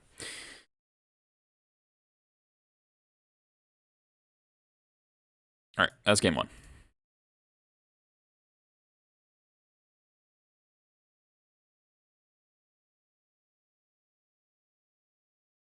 So game 2 versus Bant Miracles here. Ported out 2 lackeys. Ported out the Swamp for the Karakas. Ported out Weirding and Fanatic. So 4 cards out, and then 3 blasts and Karakas come in. Pretty straightforward. This game like looks really bad until it isn't. So this hand's great, obviously. But Tauren EE does put a little bit of wrench in it. I would have liked to play the Vial first, but here now I'm just going to try to see if I can trade the EE with the Lackey. Given that I have 2 blasts in my hand, I think I'm not playing around back to basics necessarily, so I fetch out of Badlands. Yeah. And they blind Terminus me. This blind Terminus is lucky, which, like, sure, it's only 1-for-1 Terminus, but it means they get to keep the EE around, which is, like, genuinely annoying. So now I'm just like, okay, I guess I'll trade. Play Sylvan Library. I'm like, ugh. Don't draw land.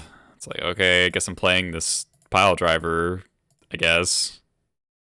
It's plowed. I guess the Lackey would have gotten plowed. They pay 8, which, like, from here, understandable, right? Crack the EE, ponder, land. Cavern's a good draw, though. Super dead to back to basics because I fetched that Badlands. I was just like, oh my god, please. So I get Ringleader, I get Pile Driver here. I want something cheap. I want something that attacks through Quaddles. They don't have green yet, so that's something I'm thinking about. Rather than Endurance. And I want something that I can sequence into like Pile Driver, like blast your thing, next turn, Ringleader, swing for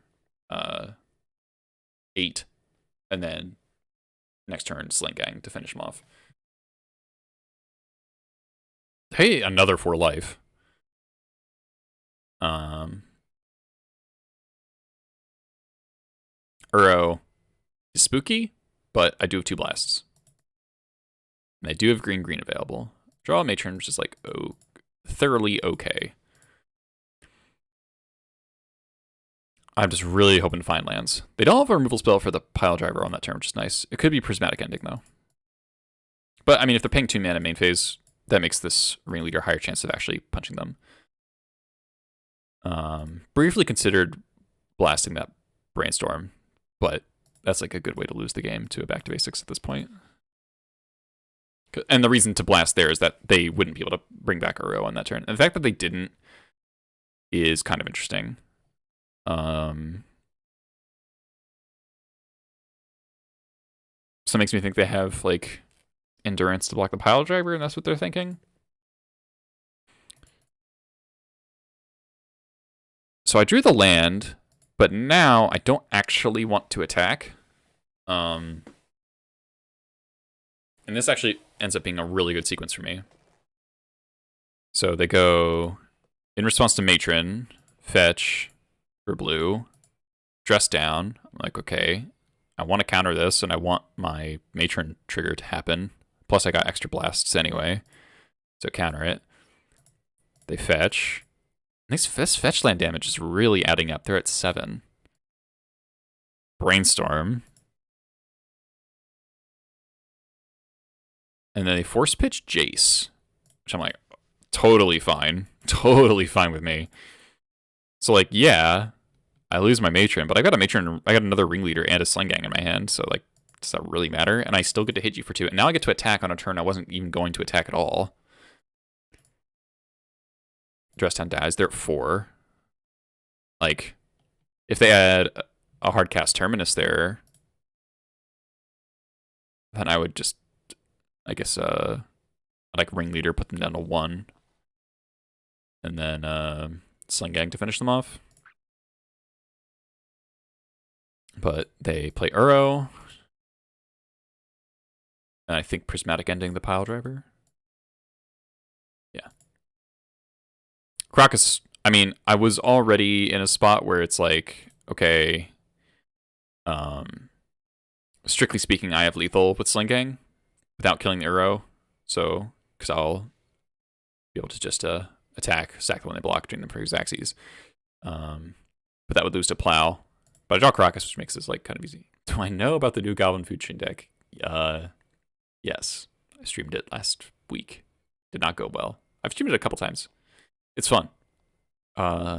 It's unoptimized. Yeah, it's really good against fair creature decks. Like, really good against those. So instead of playing Ringleader here, I was like, okay, I don't think they have another Plow. I don't know why that was my read necessarily. It just, I don't know. I just wanted to make them have it. You know, they have 4 cards. They're at 4. So I just played the Sling Gang, and they did not have it. So if they had Plow, they can Plow in response to Sling Gang's ETB trigger. I put them to 3, but then they have 4 power on board. They're at 3. I have Ringleader in hand. Even if they Uro, I just bounce it and then attack for 6. And they would be exactly dead, actually. So, pretty clean 2-0 over Bant. Does it play Grum Gully? No, it does not. Food Goblins is like Turbomuxus, but better. But the problem with so far, the problem with Food Chain is that the sideboard is really inflexible. Like the deck requires such a density of goblins to actually function that when you sideboard, if you're boarding out goblins, the deck becomes like worse to such a degree that it can become incoherent. So the deck's bad matchups are like really hard to fix.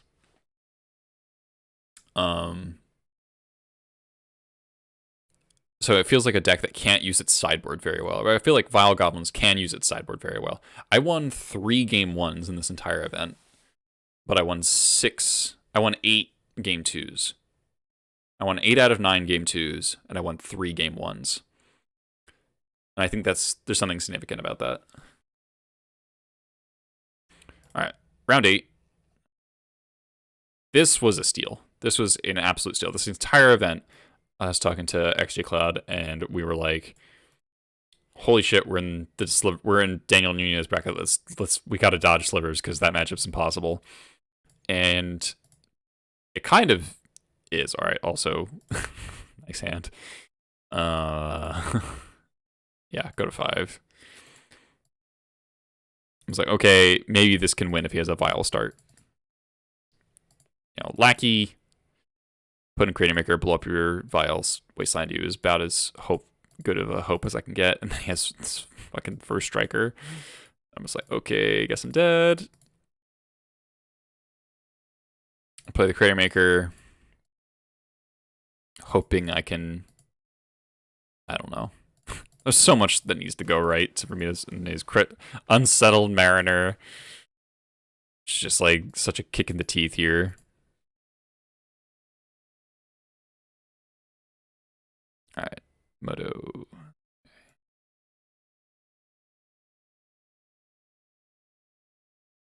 No? You don't want to progress the game? Okay, there we go. Draw, use Sword Chief. I was like, okay, to win this game, I have to hope that he's mana screwed. I'm mana screwed, I have to hope that he's mana screwed too. That's my only hope. He is not mana screwed, and I never do anything relevant for the rest of this game. This matchup is bad. This matchup's really bad. And the thing is, it's like a tribal mirror, except Crystalline Sliver is fucking unbeatable. Like, so hard to win against Crystalline Sliver. So, sideboarding's all over the place. I do board in the Furies and the Pyrokineses, because it's just like, well, if he doesn't have it, it's like one of my only ways to win. I think Slivers is underrated, and Daniel is really good, so both are true.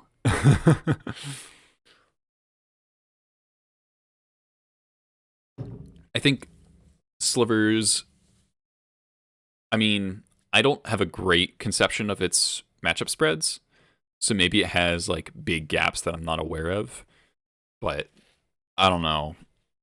It has a pretty good density of powerful cards. It gets to play Force of Will. I think Vile decks that get to play Force of Will have pretty nice advantage there. It doesn't really get to play Brainstorm, but Force is a big gain. And it just, I don't know, it feels like the deck has a lot of coverage for a lot of things. And you slaughter goblins, and you beat all the other Vile decks. I'm sure. Like maybe Esper Vile's dicey. Like I don't know. I feel like you kill them way too fast. From what I understand, it's good and bad against stuff that you wouldn't expect. I mean, it has to have some like weakness that I just would not imagine is a weakness. Like otherwise, it would see more play outside of Daniel. So I boarded in one blast on the off chance that I can pick off like a Mariner or a Crystalline if he doesn't have Cavern or Vial, which is like a big ask, you know? Like it's yeah. Weirding I brought out because if he has the Changeling, I can't cast the Warren Weirding profitably, and it's just like, oh, here's 2 Goblin tokens, great. Good job. Yeah. But maybe I just should leave it in to like have a way to kill a lonely Crystalline Sliver, which like could happen on turn 2. Anyway. Nope. I need something. My understanding is like I need to do something broken. I need to do a combo deck thing to win this matchup. So this is the kind of hand I'm looking for. Got double Lackey and a Vial. Removal Spell may or not be relevant. Matron's really good. So ship the Pile Driver here. It's like the one odd card out. So we go turn 1 Vial.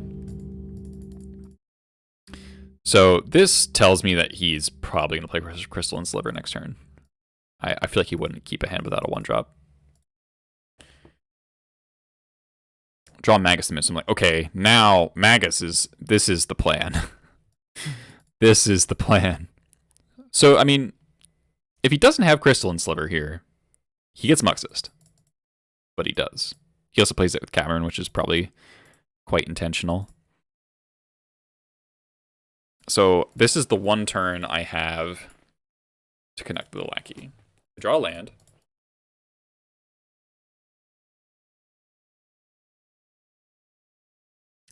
So this Matron is coming in. And my thinking is I need his board to never develop.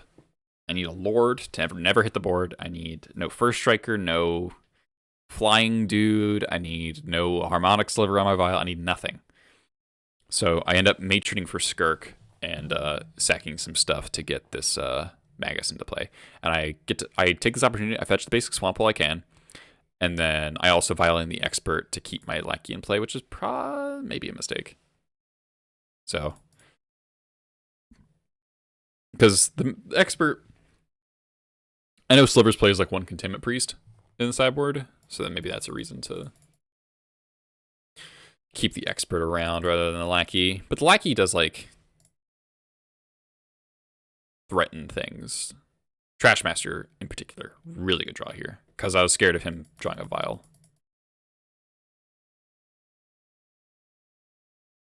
And my draw steps are just really good. Just Trashmaster into Sling Gang. Like I get to trade. He loses Crystalline. I have 7 power on board into a Sling Gang. Like, all right, so we got the game 1 cheese. If I played against him again, that would be giga unlucky. Now, strictly speaking, I should have lost this game here. He told me later he clicked through a Force of Will that he would have used. But I mean, that shit happens. So this hand is kind of similar. It doesn't have a Magus, doesn't have a Matron. But maybe this Fury connects and the Lackey does stuff. Plated Sliver. Good against Fury. So I'm like, okay, we drew a Wasteland. That's pretty good. Predatory Sliver. Things getting a little dicey. Draw War Chief.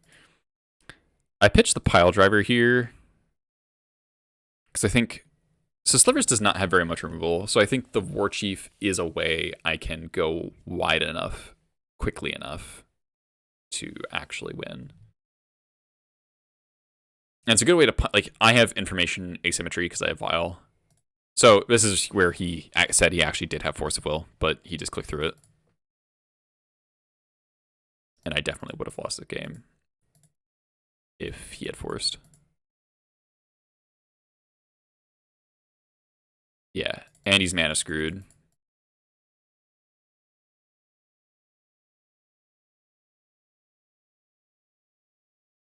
Granted, this lackey is literally never connecting through a bunch of 1/3s, so I kind of wanted my pile driver back.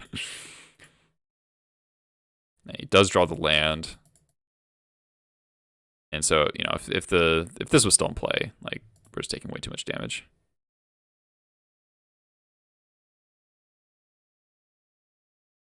Jump Home, playable if we draw land or lords, but he does have to play a little bit conservative, right? Because of,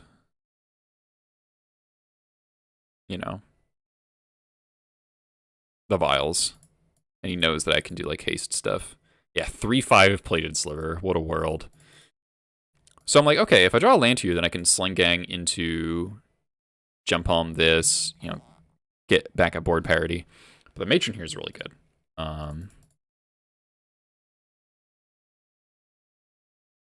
So he draws a wasteland, attacks. I don't have to block this, so I don't. Just go to 2.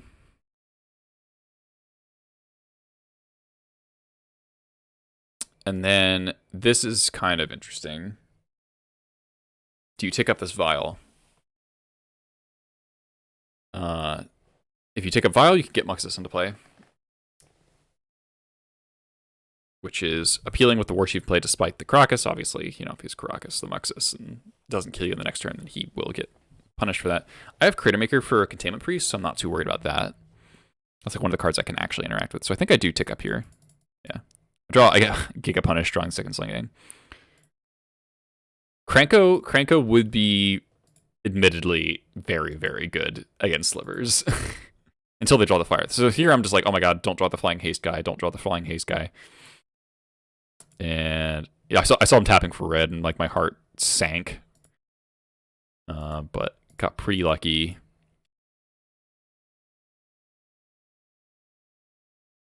So this is pretty straightforward. Block, sack, sack. Matron for Muxus. Vial in my upkeep, because there's not 100% that I want to vial in the slinging in case there's something better. Am I being a baddie? I'm being a Luxac is what's happening. We hit Skirk, Matron, War Marshal, which is very good. So go for the deterministic line, get Pashlik Moans, sack War Marshal, cast Pashlik. And he actually has the Forcible. So like, there's that Forcible finally happened. Pitch Hibernation Sliver, which he could not cast because of the Wasteland. Well, there's actually, I have exact lethal through Dismember. Turns out he's actually playing Gut Shot. And if he had Gut Shot, I absolutely would have died because of the way I attacked. I should not have attacked with any slingings. I do attack with 1. It's like, oh, I can beat Dismember anyway, because he would exactly die if he cast Dismember. So I actually should have kept back this as well, and that would have completely saved me. And the Dismember math is why I, because so if he were to cast Dismember, then he goes to 13. I think I have exactly 13 goblins on board, so that's why I have to sacrifice this Muxus to the Karakas, or to the Sling Gang in response to Karakas. So if he did have Gut Shot, pretty sure I lose with that attack. So basically completely free to hold this back. There's no reason to attack with this Sling Gang. Because if he blocks Youngblood MTG thanks for the raid. Appreciate it. So they block, take 1, 2, 3, 4, 5, 6, 7, 9. They're gonna go to 9, drain for 3, put them to 6, and I have more than enough. So this is a completely unnecessary risk. But, you know, sometimes you play loose and don't get punished. Alright, round 9. X and 2, if I win this last round, I would probably get top 16. So I was really hoping to get there. But I do know I just got an absolute steal against Daniel. That matchup was quite bad. Granted, it's no longer unwinnable because Muxus gives goblins an unfair element that I used to not have.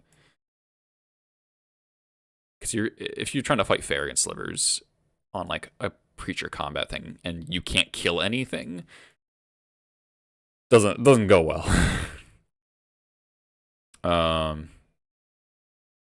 I did not know what my opponent was on, but this hand's like a keep in basically any matchup. Then my opponent turn 1 Doomsday LED kills me. So yep, really loved this start to round 9. The Doomsday nut draw. And just for fun, I'm gonna use it. All right, so they didn't have counter backup. Merely a turn 1. Didn't have forcible in their opener to go with it. Granted, if you have forcible in your opener, then it's like not. You probably just don't do an LED pile, and then you just do a pass the turn pile.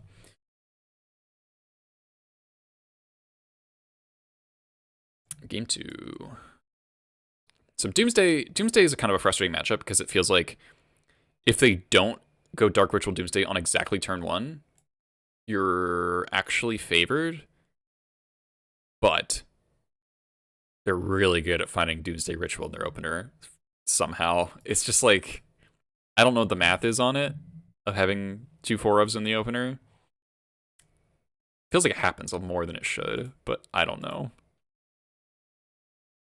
This hand's very close to keep, obviously. A red source, though. Lackey is very good against Doomsday. Like, I think I actually keep this. Yeah. It's a little unhinged to keep this hand, if I'm being honest. But they do mulligan to 5. So that's probably why I have a shot at getting there. But lacking to port means, like, all your draws are good. So they cycle Street Wraith, pass. Like, hooray, don't get turn 2. Alright, get a Matron here. And the decision about Matron here is kind of tricky. Sling Gang's your best card. I don't want to get Urga Squad here because the Urga Squad will just get dazed, like, almost certainly.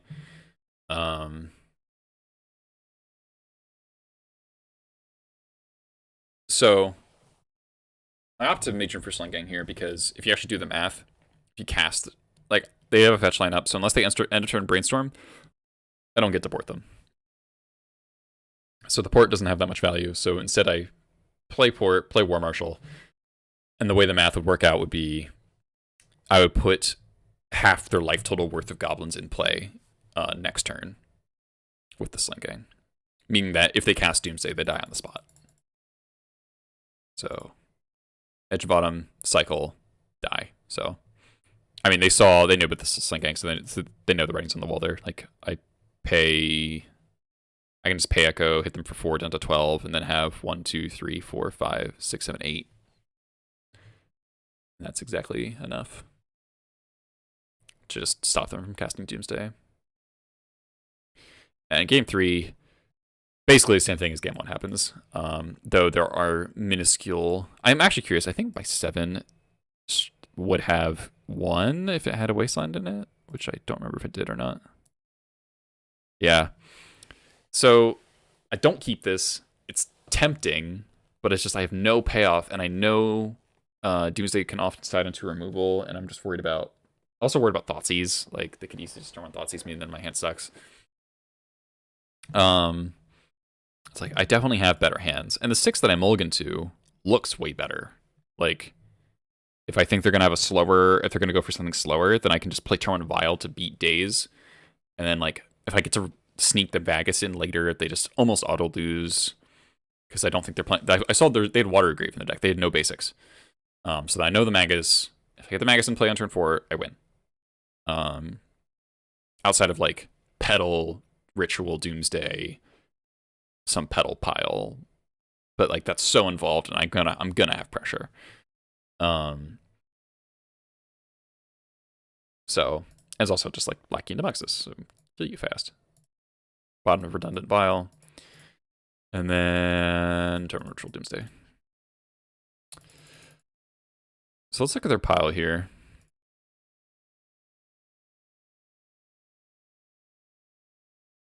So I counted, and they didn't have any forces. There's 3 Dazes in exile, but I'm not sure if they're playing 4. So there's 1 Daze, 2,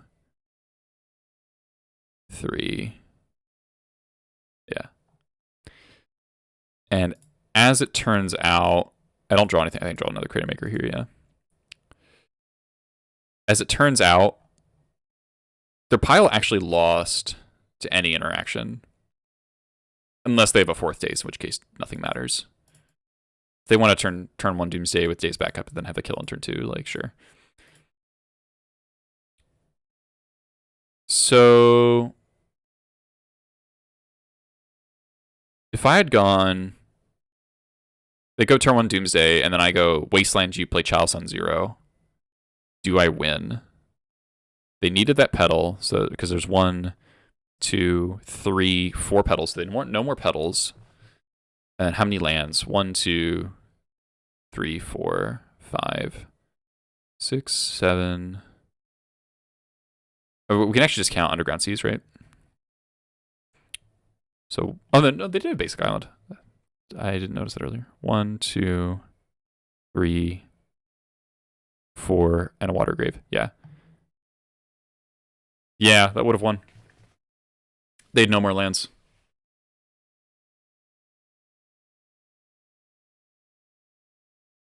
So, Tarmon, Wasteland, Chalice 0 would have bricked them. They would have killed themselves with their pile. That kind of feels bad. Then my 7 would have won. And it's just like, if that 7 has a single other goblin in it, I think I would keep it. But maybe I should have kept it, because I know that Doomsday players want to turn 1 you. They're going to mulligan to Ritual Doomsday to some extent. Like they might not like go down to 5 to find it. My opponent did mulligan to 5 in game 2, and maybe that's what they were looking for, and they just didn't find it. And they mulligan to 6 here, I think. Yeah, we both mulled to 6. So maybe the line was actually expect that they're going to turn 1 Ritual Doomsday. And also, the dagger here was that I checked the top card as a Pyroblast. So unless they have a 4th Daze, let's check the game 1 and see if they're playing 3 Dazes or 4. The game where I didn't make a single game action.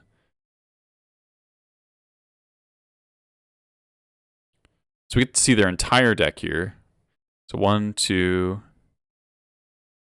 3. They are playing 4 Dazes. Okay. So they did actually just have a turn 1 with Daze backup. But the Wasteland still would have won, because I go Wasteland you first and then play Chalice on 0. Okay. So that game was actually winnable. I didn't think it was, but it actually was, which is a little bit of a bummer that we would have won, if not for the fact that the hand, I don't know, maybe the hand is a keep. 5 lands, one of which is a Wasteland, Lackey Chalice.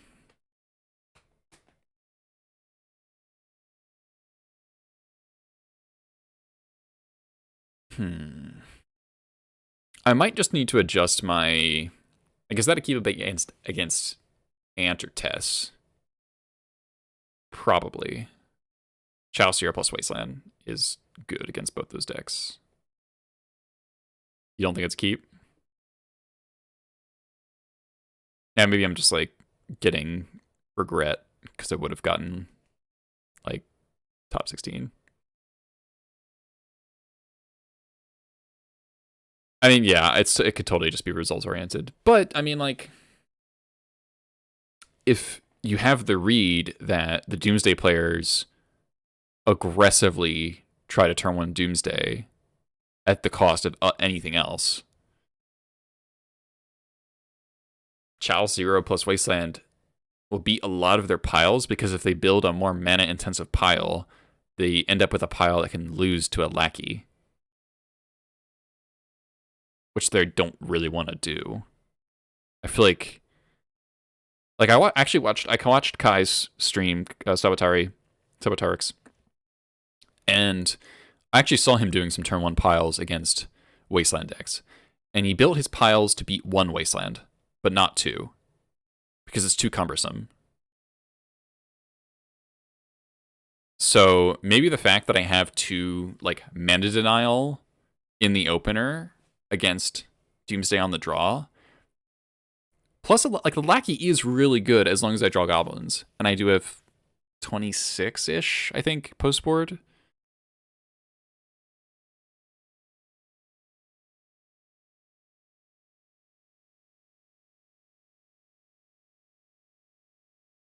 Yeah, it feels like very player dependent, but also like my opponent turn one to me, like in the blind, no protection. Like maybe they, I mean, obviously they just look at my name, so like they could just know that I'm not on a forcible deck. It's like round 9, people know things. But maybe you can get a bit of a read on play style in that way.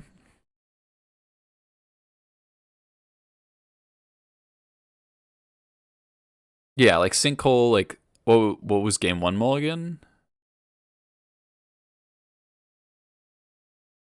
What do you mean static? I think they just kept 7 and just had a turn 1 kill.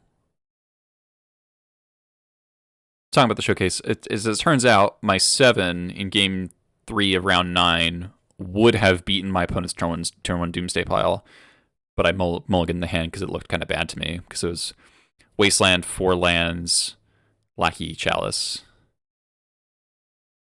Yeah. Yeah, I can check if they mulliganed to it or not. I don't think they did, so I guess that is somewhat meaningless. You can't read into that.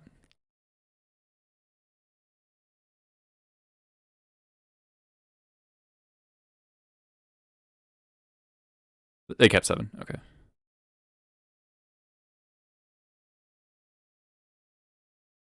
Something I'm proud of.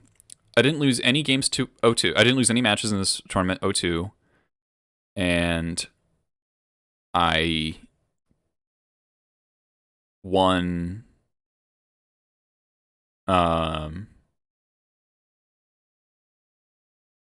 8 game 2s out of 9. And I lost 6 out of 9 game 1s, but I didn't tilt. I think my mental game was much better for this tournament than like almost any other. And I think part of that is like I slept really well the night before. I was like, I almost dropped after losing round 1, because losing round 1 like really sucks in an event this big. Like it really cripples your chances. Yeah. But I'm really glad I didn't drop. So that was the tournament. I think the deck performed pretty well, even though we mulliganed a lot. I think we mulliganed above average. I think in leagues, there is a lot of combo, so I'm actually playing the second Mindbreak Trap now. It is worth noting that in that game 3,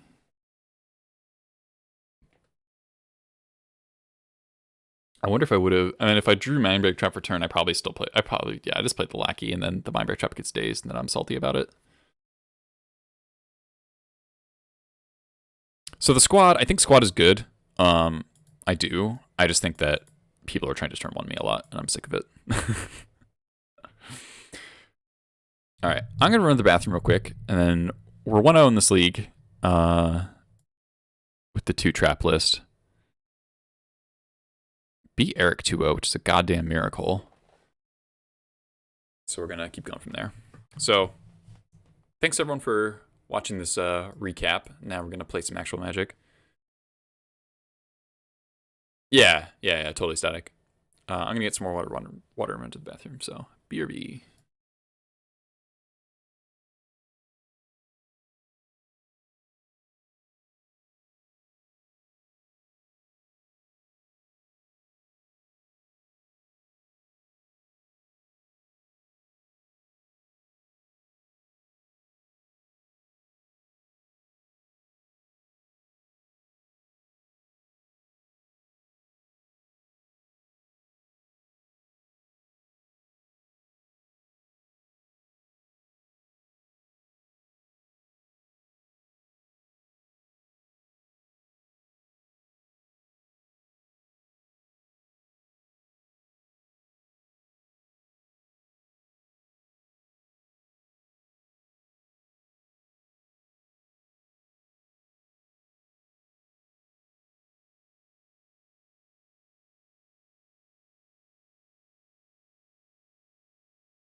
Alright. It's randomly cold in this room now, so sweater mode in mid-July.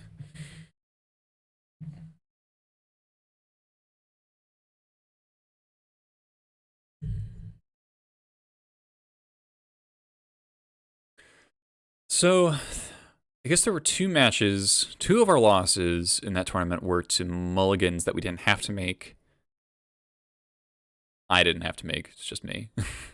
I didn't have to make. But if I kept, I would. I either definitely won or been more likely to win. But there were also, I mean, there were lots of mulligans in that tournament, and I think most of them were good.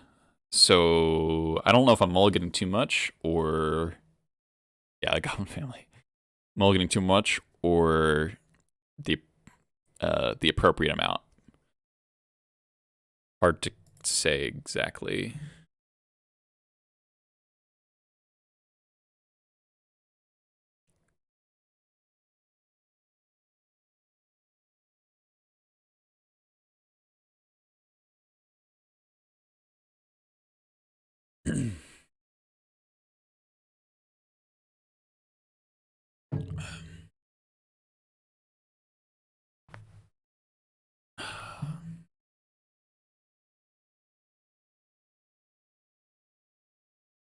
All right, opponent last seen on Miracles. I'll fucking take it. Yep. We if winning, you if losing, as it should be, yeah.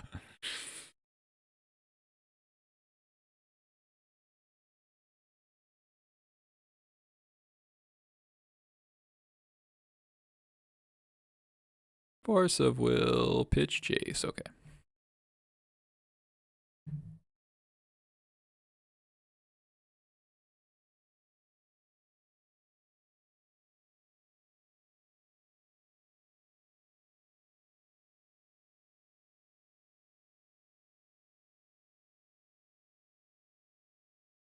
Oh yeah, always home. That was awesome.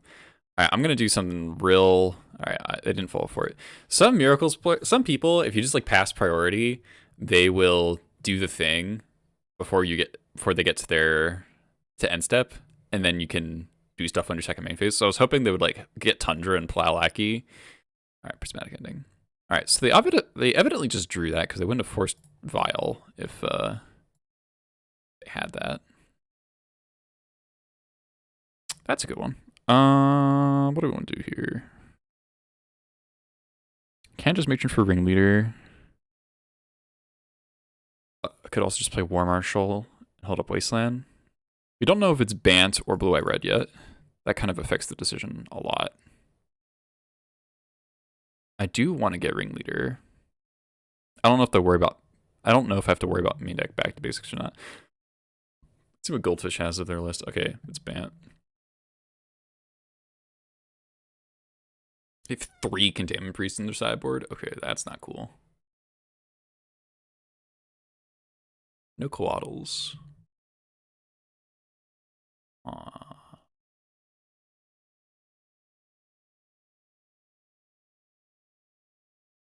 How's prismatic ending affected? It's made War Chief a lot better.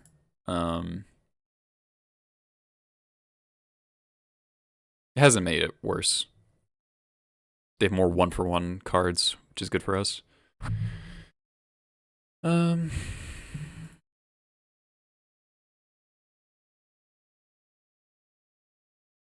gonna get a Badlands and play Matron.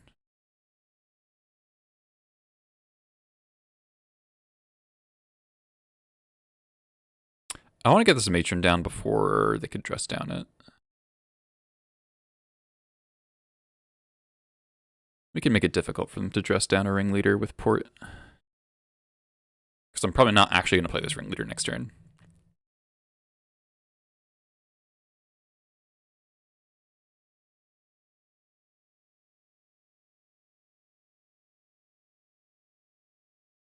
If they tap out for Uro, maybe.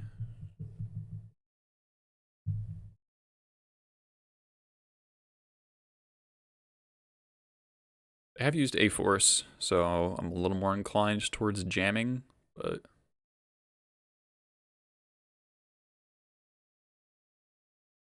dress down main deck pretty prevalent? Yeah. Honorog and Pokemoki are big on it.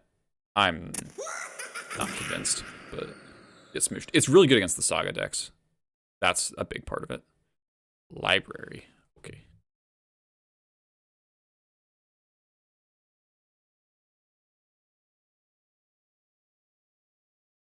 Man, I want to wasteland them so bad.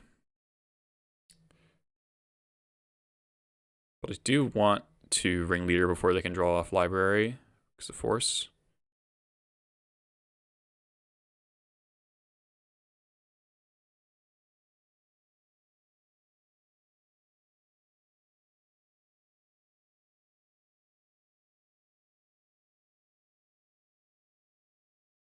All right.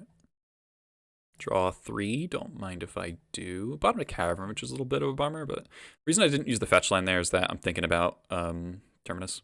I'm going to want to shuffle after Terminus, especially with a Matron and a Ringleader.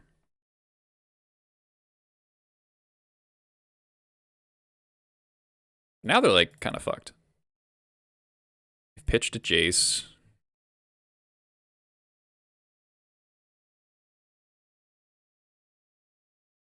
They're behind on board, so like Teferi doesn't really matter. They're a million years from escaping a Uro through a Wasteland on Trop and port on another green source. Endurance is going to be hard to cast soon.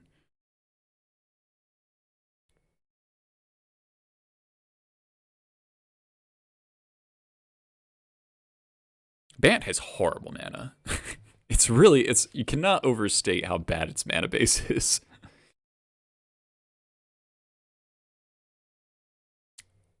Yeah, one verdict is fine.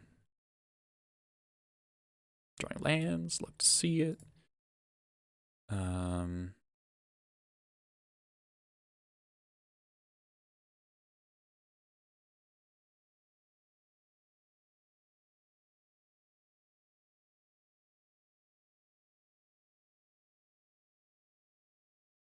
Wasteland first is the endurance check.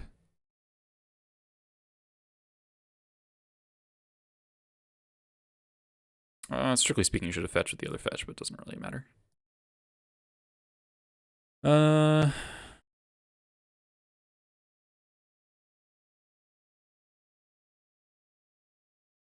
If I get Terminus, Power Driver's better if they have dress down.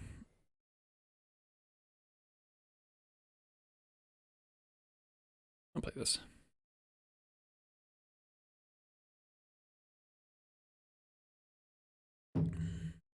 This is worse versus Plow, though. Okay. I suspect I'm going to get Terminus, but then they have to fetch Tundra, and then there's like super far from. Yep. Cool.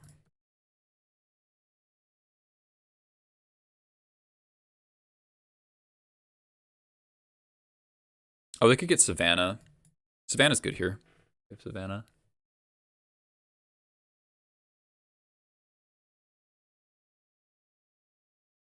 Yeah, okay. Oh, with Savannah in the calculation, probably play the War Marshal.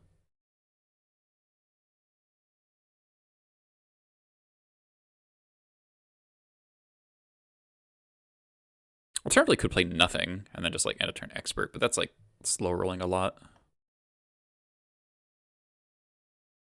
Terminus, are they on? Printed Goldfish, only 2? Okay.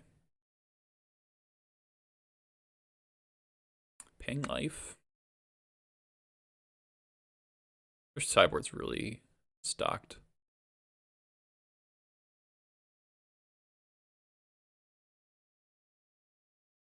Alright. We want to draw any of those 3 cards again.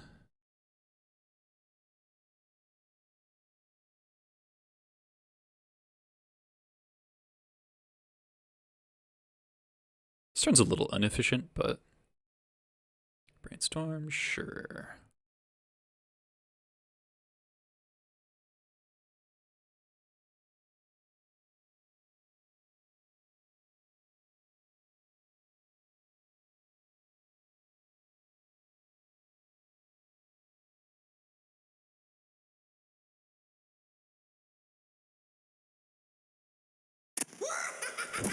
Holy shit.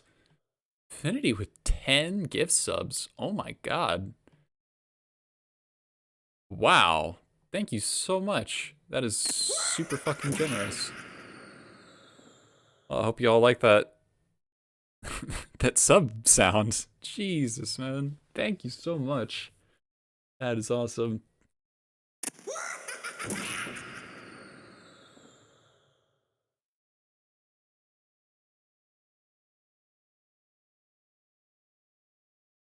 All right, opponent, Jace, or oh, okay. A video with Food Chain Goblins up. I haven't uploaded it. I got to do that. That is my bad. All right, so we're gonna pay Echo here. Dingus Knight. Ooh, that was a good one.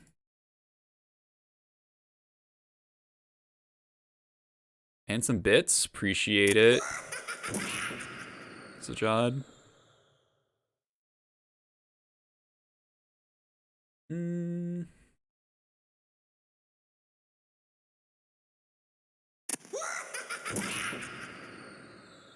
Let's put some dud on board.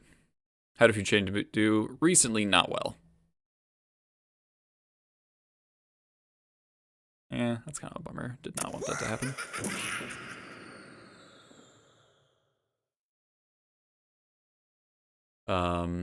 There was a lot of combo. This might be endurance. Be fine.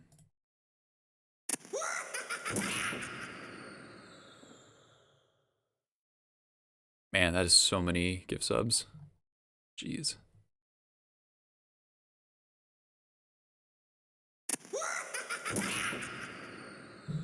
Enjoy your emotes.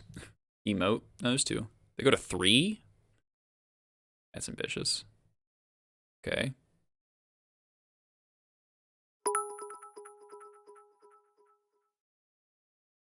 Berry? Oh, okay. Well, I guess they are going to get to Uro. Yeah. All right. Muxus, please. Oh. Okay. This can't get anything relevant. Mission for War Chief is not lethal. So let's do...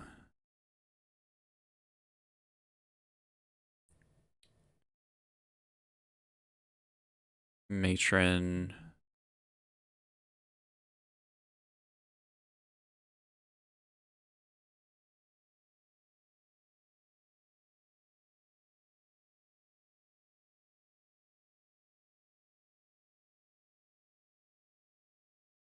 Maybe Sling Gang's just better. Sling Gang's a lot better versus a dress down. So we kill this, hit them two down to 3, and then they prowl Uro, or they escape Uro, go up to 6, and then we can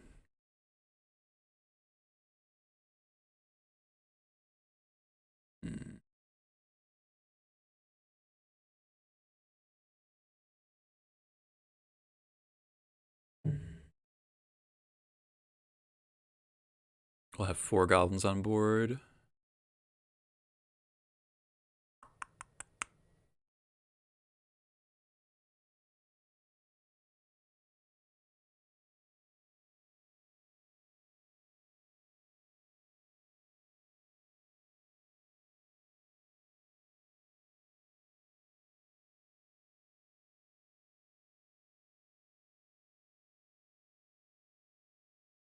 This is worse against another Terminus than Muxus is, but don't think I'm playing around second Terminus here.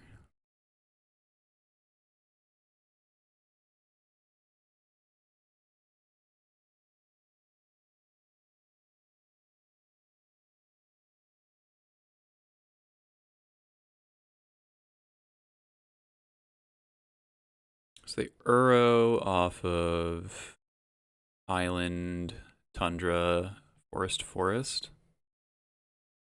There's also a world where porting, I can like cut them off white.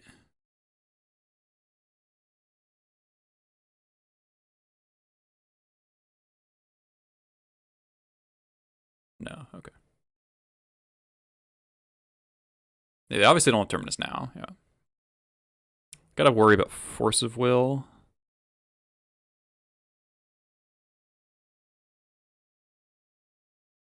Best draw is like Cavern.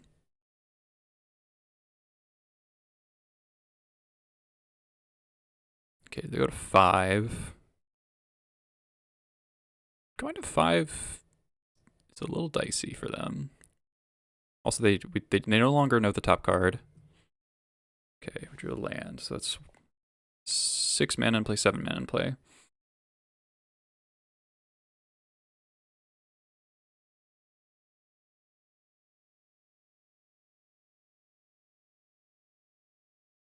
They're not actually allowed to force. Or are they? Yeah, they are. Does porting here do anything?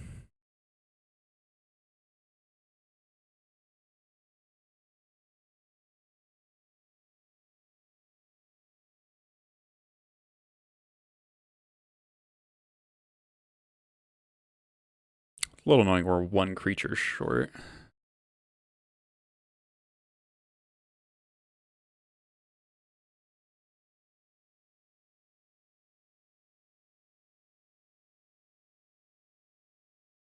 So I think we actually attack first.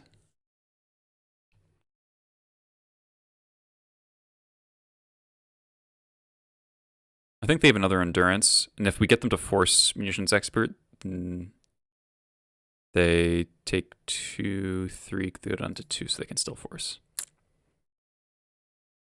It's kind of bad.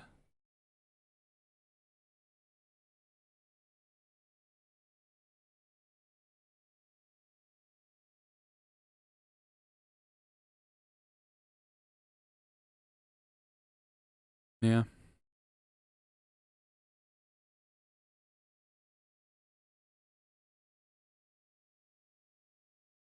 I think I should have played. Okay, endurance, sure.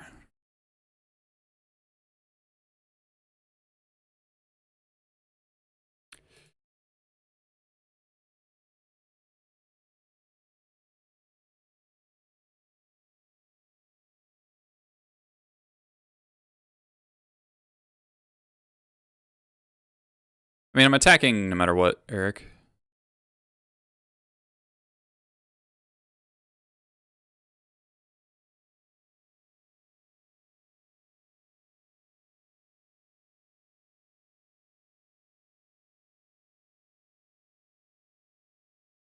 It's just unfortunate they're going to have exactly enough life to force the will here. I wish I'd played the War Marshal instead of the Pile Driver on that one turn. I think we would have been very easy win if that happens. What if I play War Marshal here instead of going for Slinging?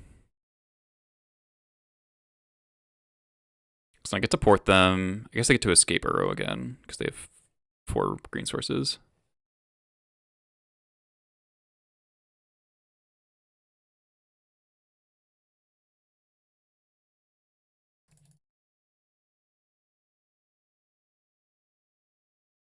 Yeah, I fucking knew it.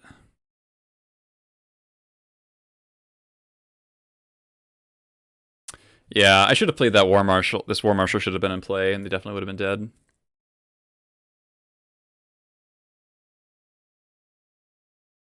I mean, we're still not in terrible shape. We have like a lot of really good draws.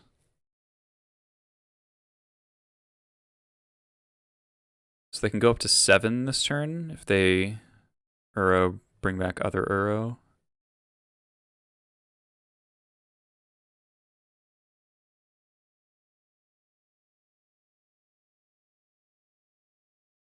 Okay.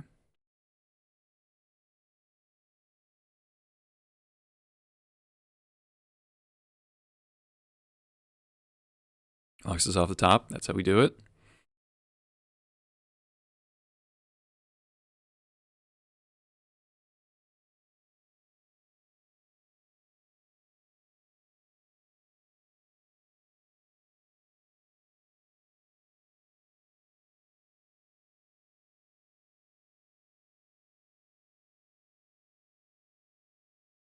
to go up to 6.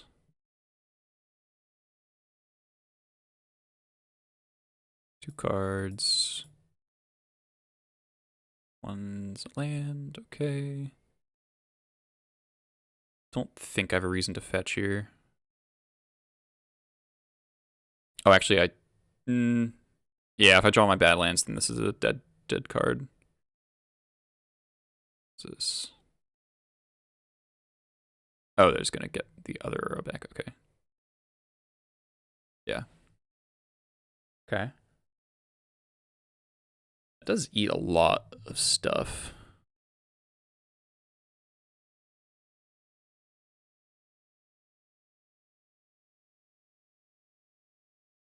Okay, this is game 1.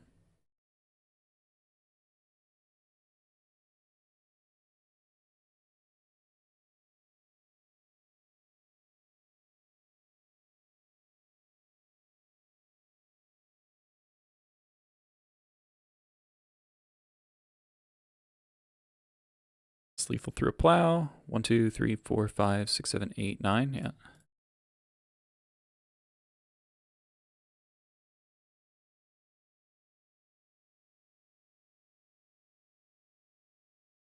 Nice.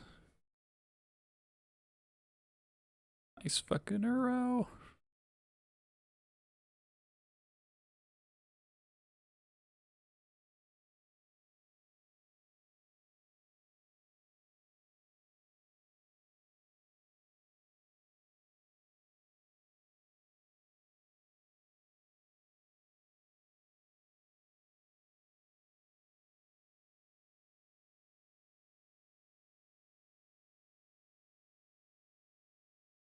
This is granular, like bit by bit, so they can't like plow their own arrow to save themselves.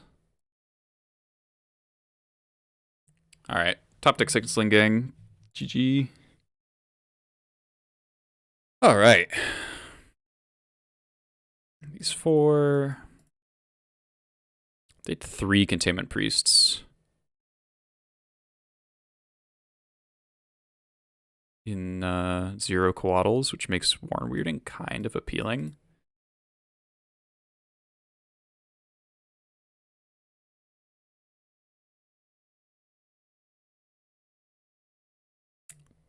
Back to basics means I want to keep the swamp in the deck. I probably do cut the Weirding. It's pretty bad. Crater Maker will just be better. Fury would not be insane, but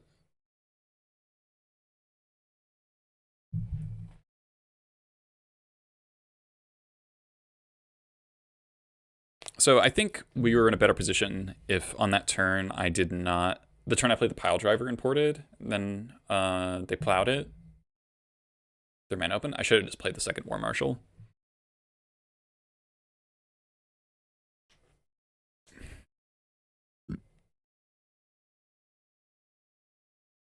This hand is exactly okay. I think I'll keep it.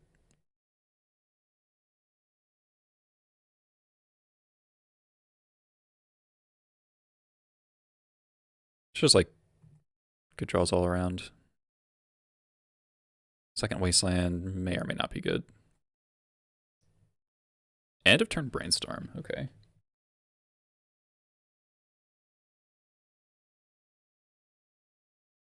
I suspect this is going to be a lot of turn 2 port you.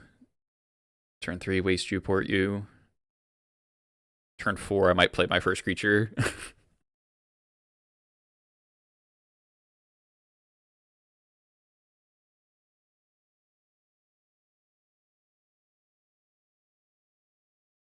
So why would you end of turn Brainstorm there?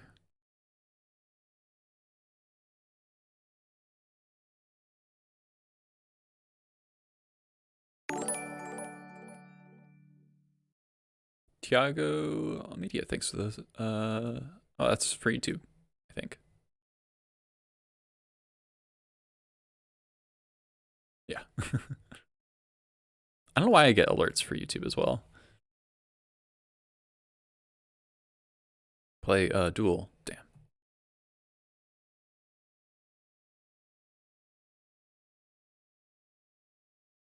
Okay.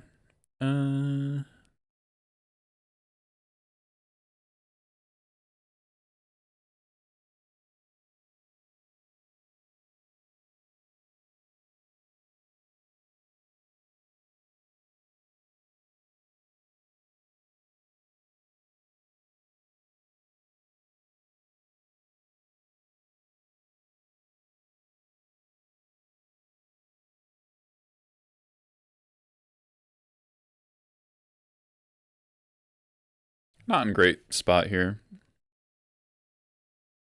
Our hand was passive enough that they get to not fetch duels. Yeah. Back to basics. Zero. Okay. Sure.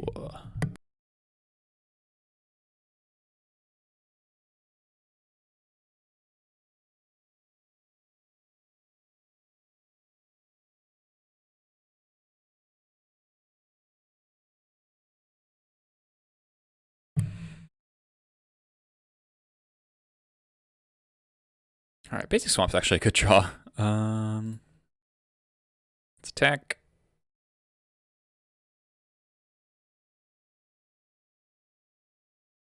Yeah, you take your one.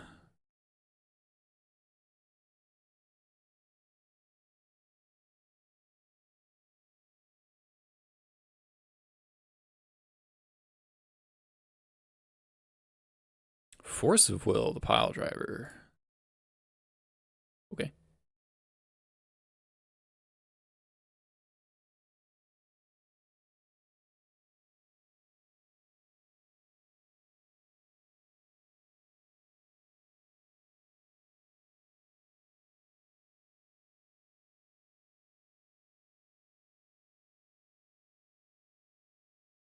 B to B would be a problem. Okay, that's fine.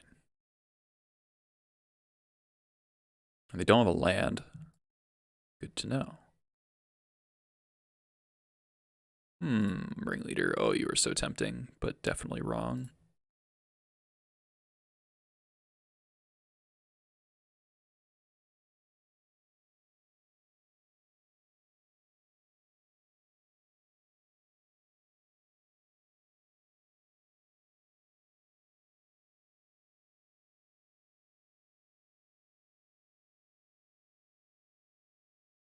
So, what do we want here? I kind of want a War Chief.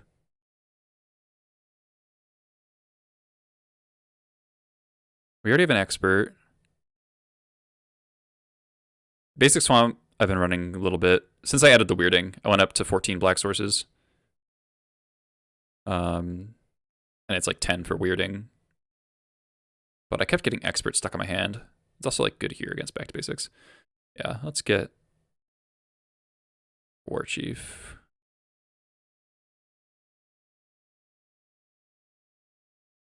Like they have to kill this pile driver. Yeah, and I'm pretty sure that was gonna happen.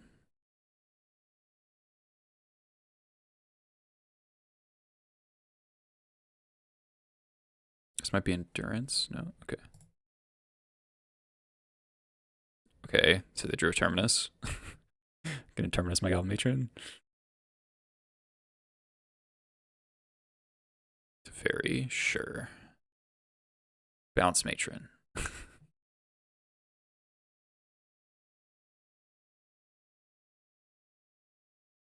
Ooh, second port is nice.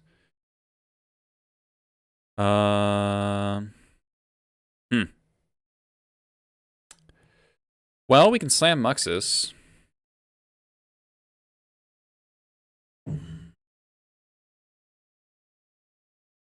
That's also a way to lose the game.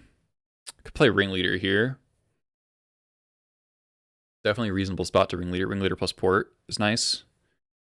Gets the Teferi down to 2. Port Forest again.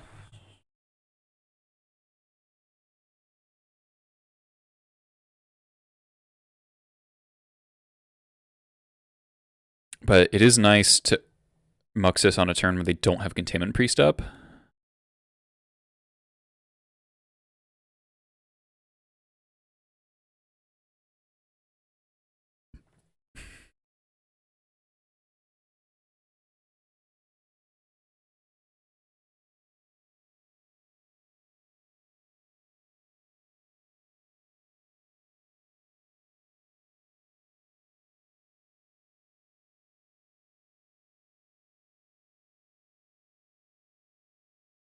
Okay.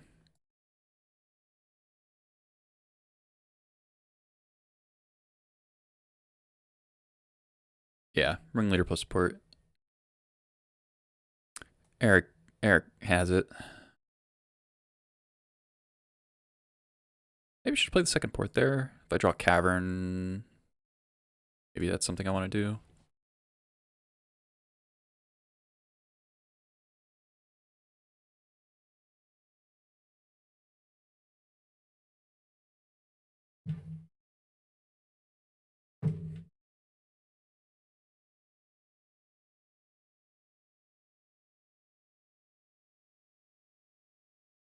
Uh-oh.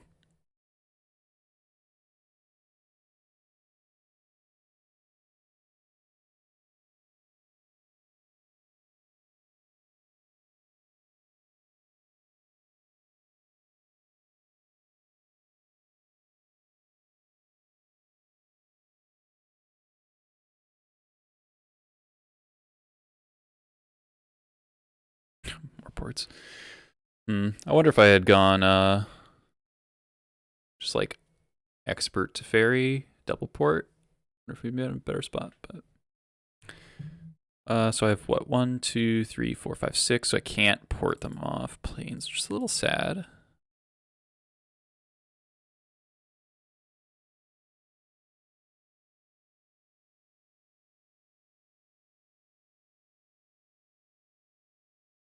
I think we just jam a Muxus here. They force.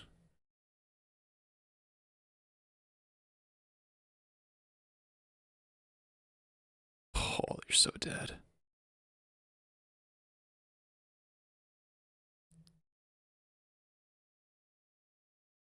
You're dead. I should play the second War Chief here.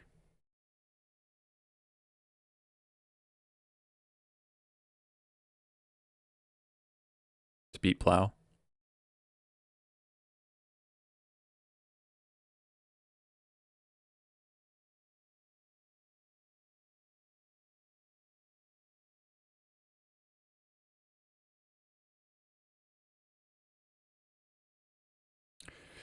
So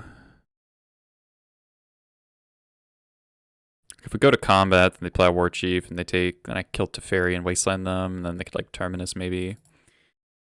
So let's do this.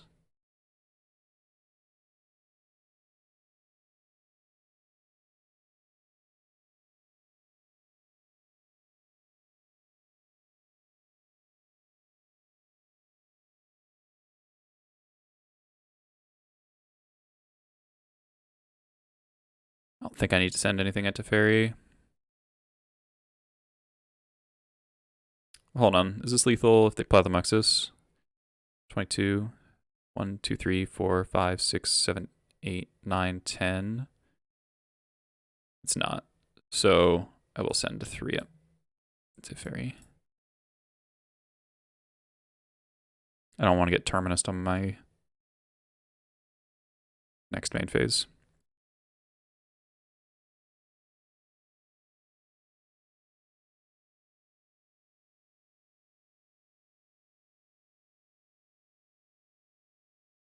Really? Oh, they don't have it. Okay. The old pump fake.